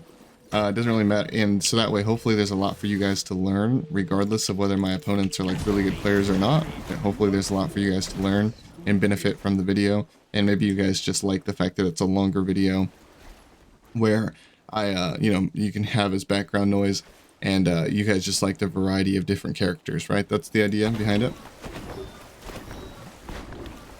And I do not hide losses or anything like that. If I were to lose with any of these characters, I would show you guys, because again, it's just supposed to be a day in the life. It's not supposed to be some sort of montage thing or anything like that. We're just gonna dash to try to catch up to him here. I'm gonna pop my abilities, then pop these. I'm gonna put the proximity ward on the ground to block his autos, and he's just dead. I don't know. I think this buffs my minions, right? Yeah, it makes them faster. Bro just literally exploded, man.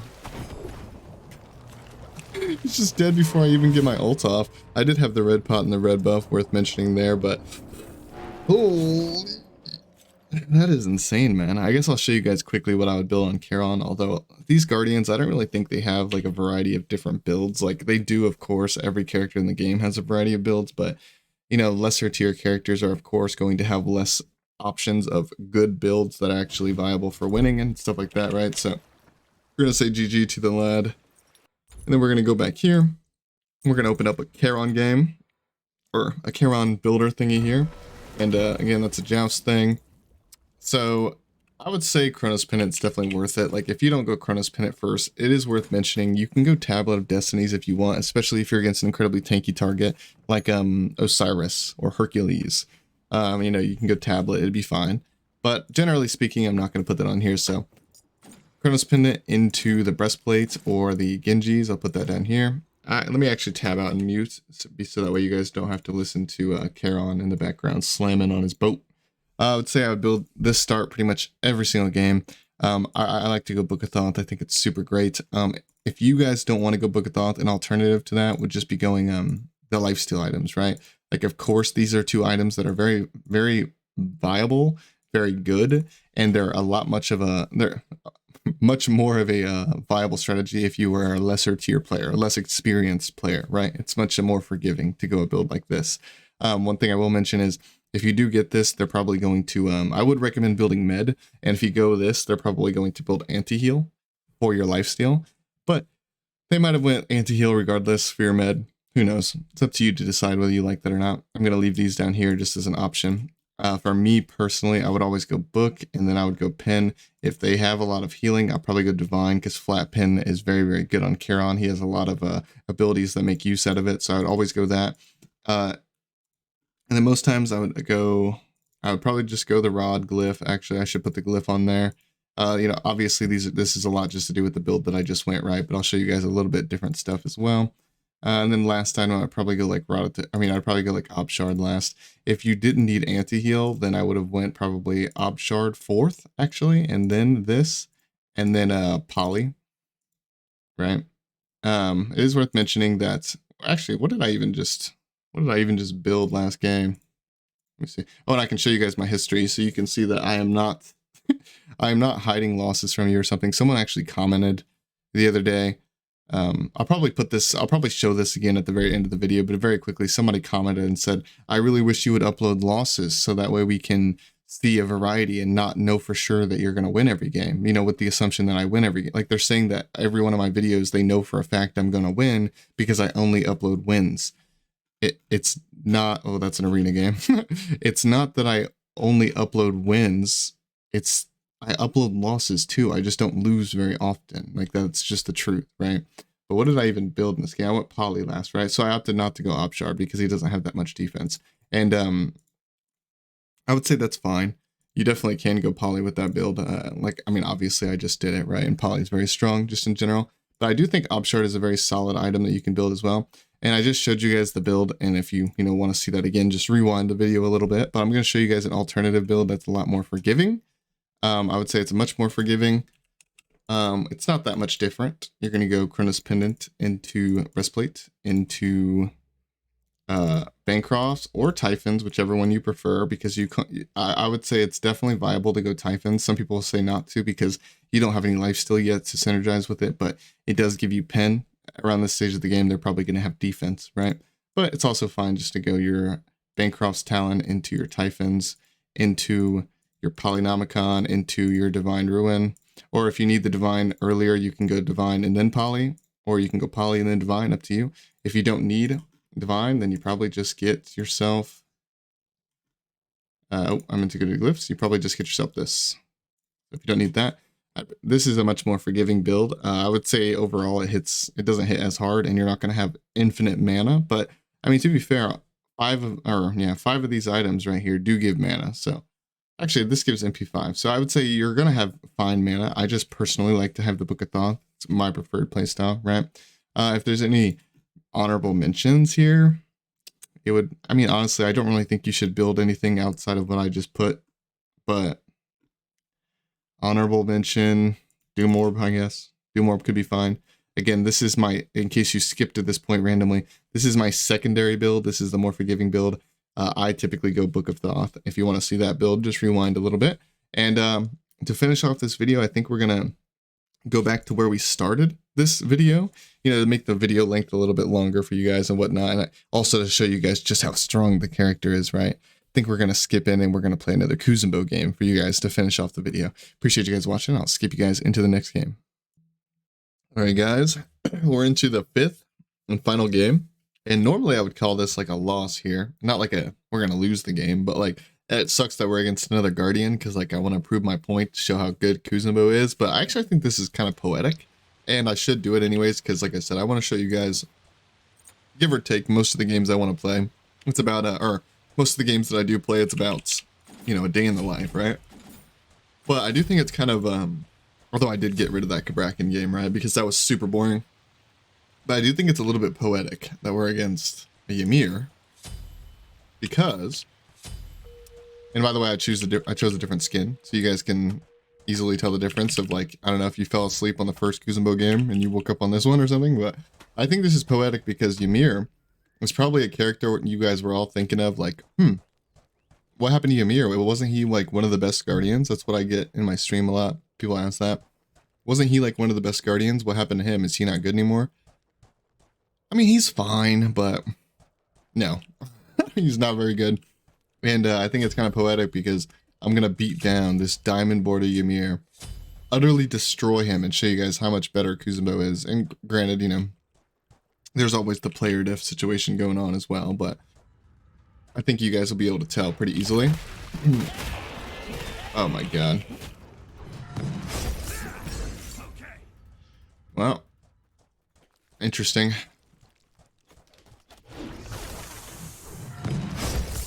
We love it when people do that, man. I mean, I can't complain too much because while it is a slightly different because it was at a different point of the game, I did kind of do that a little bit in the Cabrakan game. I did like a different variation of it, one that I personally think is less bad, but still, I did do something similar to that. So maybe that's just karma, right?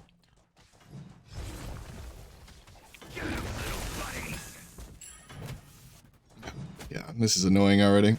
Well, our early game is not going to be super great, obviously, because he's kind of just utterly destroying us.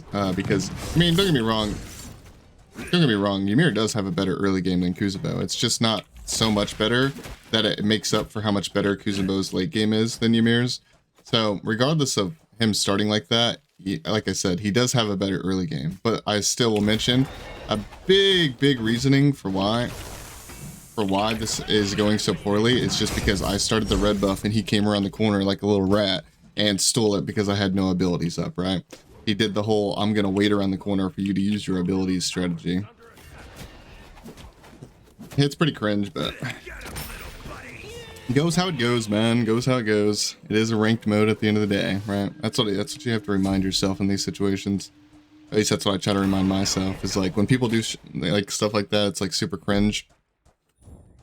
You just have to remind yourself, like it is a ranked competitive mode, man. He's just trying to win. Is what it is.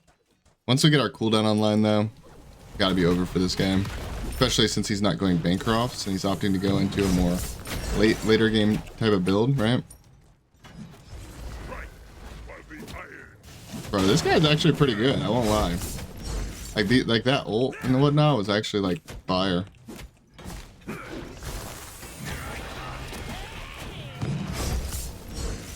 Like that wall positioning into the ult was actually really good. But good on him. One thing I will say and admit though is, and maybe it's just because I'm near the end of the video, to be fair, and maybe I'm just lying and I'm coping, you know. You guys can decide. I'm not really taking this all that seriously, which is really bad actually, because not because I'm gonna lose, because that's why I'm not taking it seriously. I will not be losing this game. I promise you, I will not be losing this game. Kuzenbo is just better than Ymir. But I should be taking it more seriously, you know, for teaching, like for you guys. Like I should be taking it more seriously for that. So I do apologize. I will try my best to be 100% serious from now on. Also try to explain things. So right now we're just looking to poke him. He has no health chalice. He only has a tiny bit of lifesteal with his tiny trinket. It's not very good anyways. And so we're looking to poke him. The reason why I haven't gotten my 2 yet is because I just didn't really think that I needed it, to be honest with you.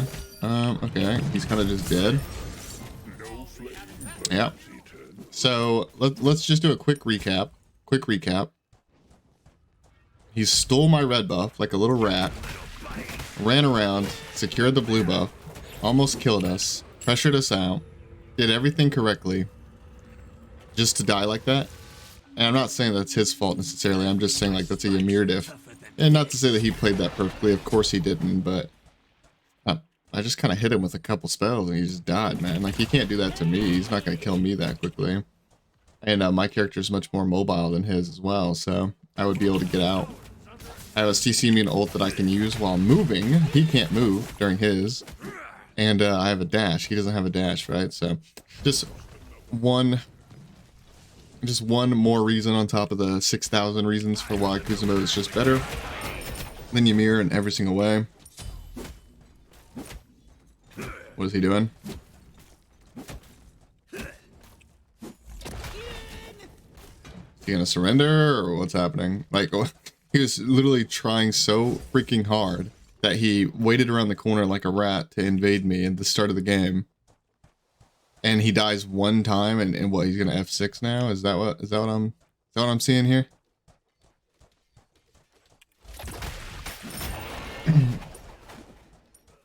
I mean, I would hope he's gonna F6 because otherwise, why is he just letting me hit him?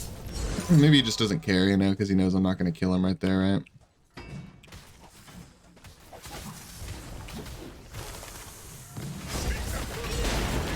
And we out-secured him on the blue buff. You couldn't even lift one of my weapons. He's taunting us. I have seen many failed creations. We have a beads for his freeze, although we don't even need to use it.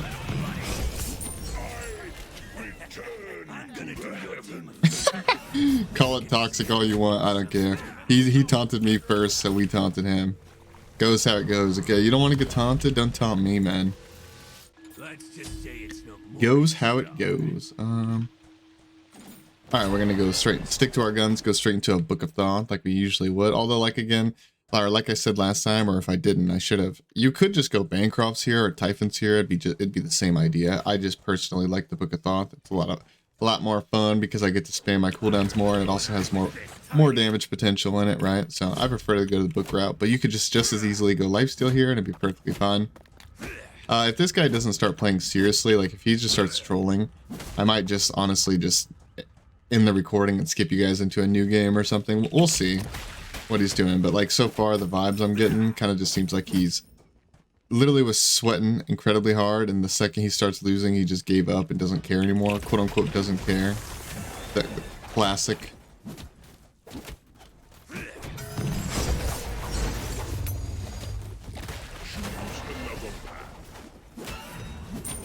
Okay.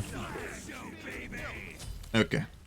He's pretty much just standing there allowing us to kill him at this point, so he should just F6. I don't know why he's not. He's just a troll.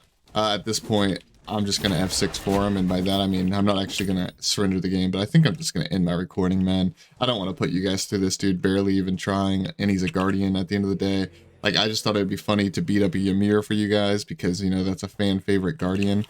Okay, alright, you know what? We'll fight him right here. See what happens. See if he F6s, or see if he even plays for that matter, if he just AFKs under his tower, standing still like a Quirk Lord. I mean, he's hitting us. He's trying to fight. But he's not going defense. He's going... What is that? Warlocks?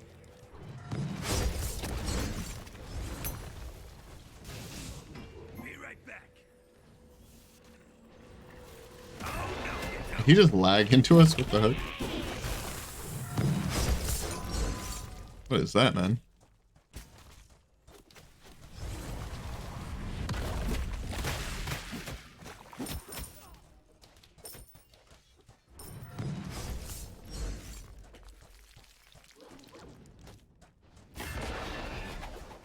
I would assume he's going to have a wall very soon, if not right now, and he's just going to wall us. Yeah. Then run away.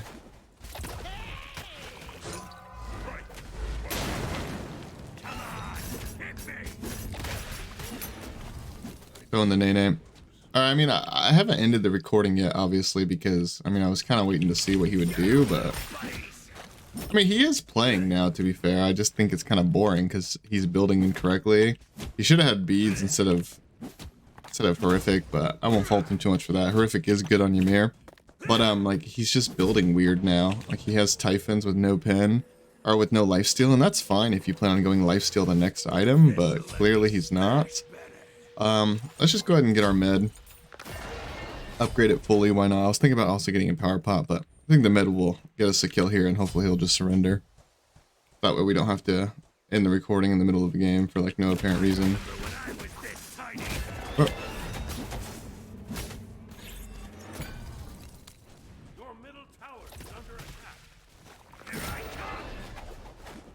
I don't know. Maybe I will just play this game out and add another game on top of it. I don't know. Because I do like these videos to be longer, because I think me explaining my thought process is helpful and stuff like that for you guys, but also, I mean, a part of the reason why I like these videos to be longer is because I know a lot of you guys just like to have long videos as background noise, and I do make generally long videos just in general. Not saying my videos are short, but these ones are especially longer. Oh, he's lagging. He actually just lagged everywhere right there. What the heck, man? Please F6. F6, man. F6. There's not really anything to teach here. You're just a lagging half AFK, terribly building Ymir player that got a diamond border for no apparent reason. Alright. So boring.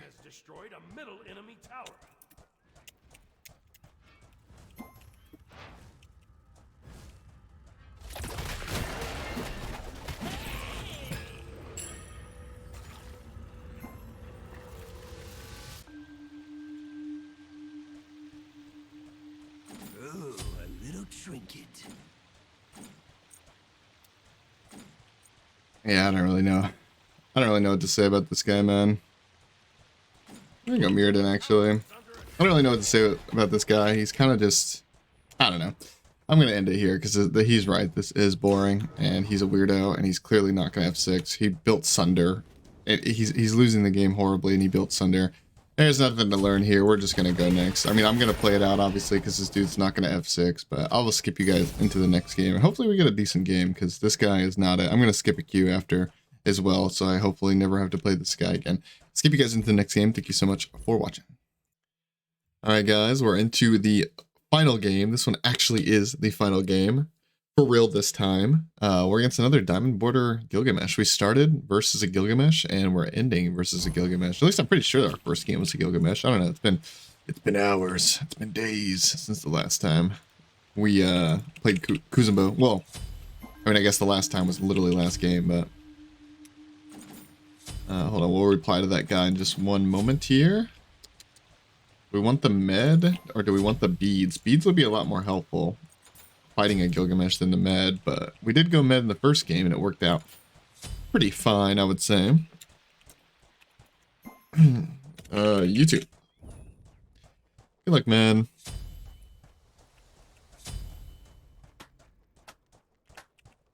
Yeah, I love Kuzenbo's clap, man. Dude, it's really hard to, like, when you record for hours, it's really hard to, like, keep up that same energy, you know? It's hard to keep up the same energy, because I got no music playing, I got nobody to talk to, I'm just alone in my room. But I will try my best to muster up some energy for you guys, because I don't want it to seem like I dread making videos and stuff, because, I'll be honest, like, I really love making videos, man. And I'm really happy that you guys are enjoying them and sticking with me. No! Oh, I could have gotten that. No, why does everyone do that, man? Just wait around the corner. Why does everyone do that? If you truly loved my videos, you would know that I hate that. You liar.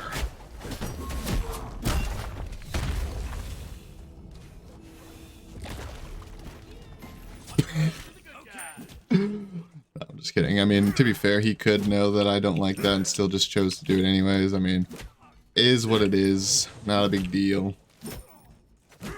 Just trying to do what he's got to do to win. Like, I try to explain in, like, every single video that I have this happen to me. The same thing I try to explain is, like, just because I think it's super annoying that people do that, and I think it's, like, rat behavior, it doesn't necessarily mean that they, you know, aren't allowed to do it, right? Like, just because I personally don't like something doesn't mean you don't have, doesn't mean you're not allowed to do it. It just means I'm going to complain about it, you know? That's about it, really. It's like, it's my right to complain about it just as much as it is your right to do it, you know? That's the way I see it. Anyways, I do hate that stuff so much, though. I hate it so much.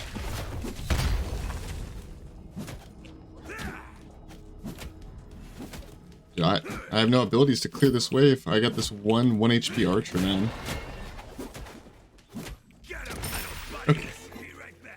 Be right back. Alright, we can actually afford a chalice as well, so that's good. Go ahead and buy the chalice. Wait for some gold for this this here Chronos pendant. Boom. Oh, that is not a very good. I think that's what he got with his passive, and that is not very good. I mean, it's not terrible actually. I wouldn't exactly say it's good though.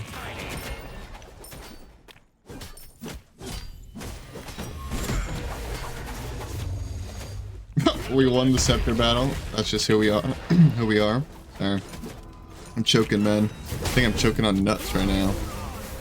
Like literally like nuts. Like I'm not trying to be funny. Like pretty sure I was just eating chocolate covered nuts. Cashews to be specific. So now I'm actually choking on nuts right now. Clearing this up with our scepter. I wonder if he started playing Gilgamesh because of me, because he said that he said that he watches the videos, right? And I put up 2 Gilgamesh videos here recently, one of which being a literal guide on Gilgamesh. So I wonder. He's gonna have his Transcendence finished here. We have tier 1 defense though. I wonder if he'll have tier 1 oh, he sold his item for tier 1 defense. Smart decision by him. We're going to push him into these here archers. Pop R2 as per usual. Get another Nene off before he kicks us if we can. We couldn't because we suck. He actually can't jump this ult because Gilgamesh jump is so freaking slow. He should have jumped over the wall too. That's another thing. He did not opt to jump over the wall, so he is just dead. Kuzenbo moment. Kuzenbo moment, ladies and gentlemen. Alright, so my animation canceled like 50 times. Yep. That's Gilgamesh. His jump is super slow.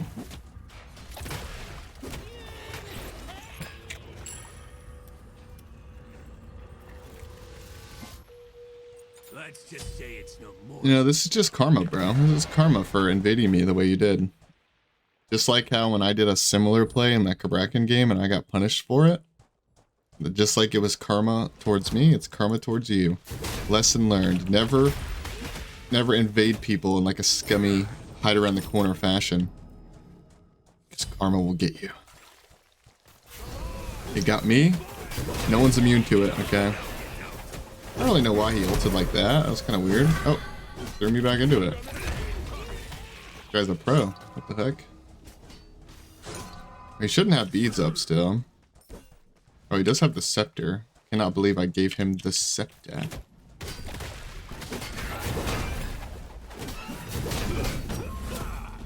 Oh, he can kick the Nene into me. Like, how did I just now realize that? Just remember that, because I actually love both of these characters, so... Like, it's something I knew, obviously, but I wasn't really thinking about it, kind of thing.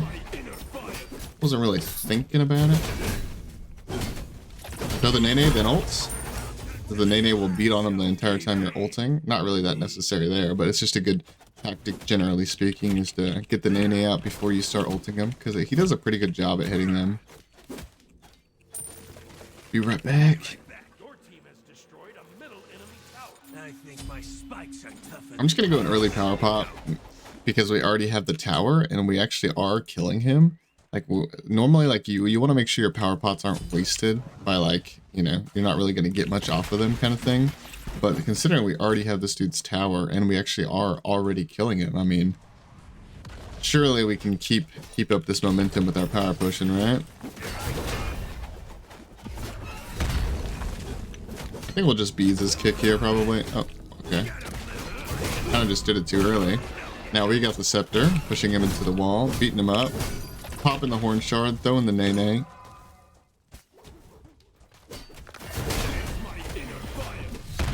Alright, we're gonna bounce him here, maybe.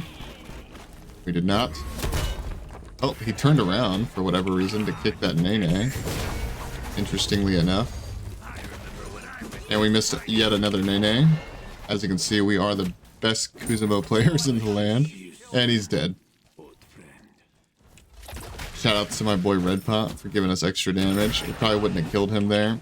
I think we had the potential to kill him without the Redpot, but we would have had to land more abilities, and obviously we were not landing very many abilities there, so... Shout outs to my boy Redpot. I'm gonna save my horn... I'm just gonna keep my horn shard for now, because again we're gonna go med, but I don't really want to spend the 800 gold on it just yet. So we're just gonna keep the horn shard, even though it is on cooldown, but perfectly fine with that. Hopefully we hit this guy around the corner. Oh, he's over here. Our 3 is max now. We can push this guy into the tower a bit. Ult him. He can't jump the ult because his jump is too dang slow. We missed the Nene. The Nene Kappa. He just ulted into Narnia. I have no idea what that's about.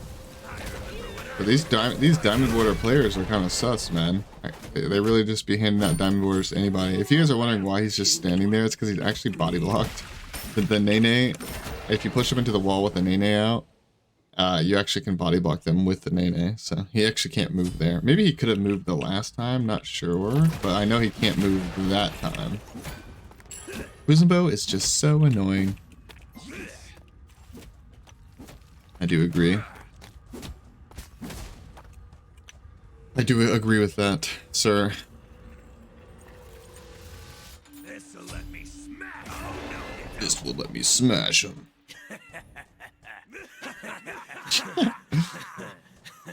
Isn't this like exactly how the first Gilgamesh game was going? Is Kuzenbo the Gilgamesh counter, boys? Maybe it is. I'm just kidding, I know it is. I mean, it's not necessarily a Gilgamesh counter specifically. It's just Kuzenbo does really well into melee characters in general.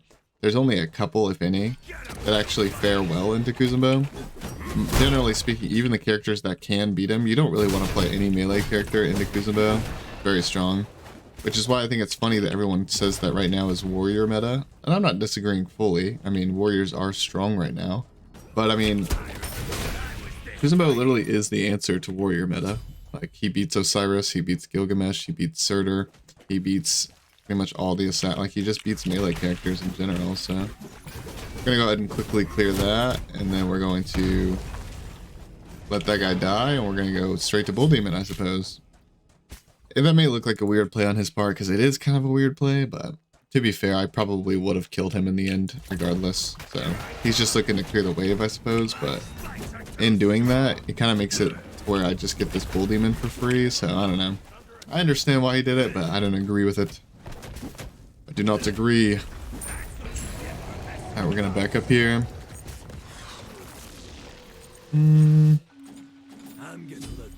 Let's go the rod this game, man. Why not? Let's get ourselves a rod. I don't remember what I built fourth in the first game. I don't remember what it was, actually, but regardless, rod is fine here. He has no pen still. He has a kin size, but that's not even going to do that much to me, considering... Like, one of the best things about Kuzenbo is the fact that you can't even really hit him that much. And we secure... Like, you don't really get that many auto attacks off versus Kuzenbo, because he CCs you so much with his jump, or with his dash, with his ult, and he always slows you and puts a Nene in front of you, and the Nene blocks for him and stuff like that, right? So...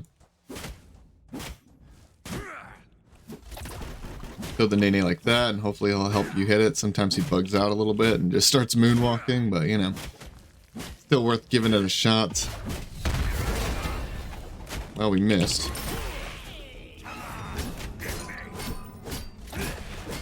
Alright, we got two Nenes on him, just beating the crap out of him.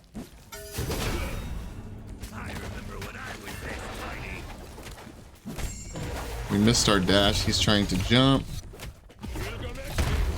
We hit him with that, and now we can secure the Phoenix. Yeah, I mean, this is not really a competitive game. I mean, obviously he's not the highest tier of player, let's be real. But again, like I said, it's not easy, man. It's not easy to beat Kuzenbo with melee characters. I mean, at the end of the day, Kuzenbo, I would argue, is generally speaking, he is a melee counter. So, it goes how it goes.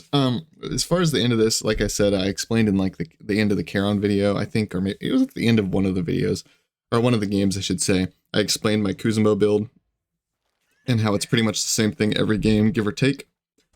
So we'll say GG to him, and I'm just going to quickly explain the same thing I explained at the end of the Charon game, which is just that, again, this video is supposed to just be me playing, in my opinion, the top Guardians here, the training camp series in general. It's just me showing you guys my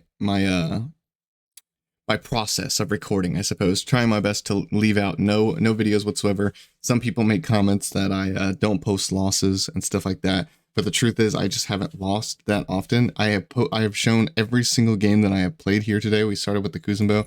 The only game that I have not shown is this Cabrakan mirror right here.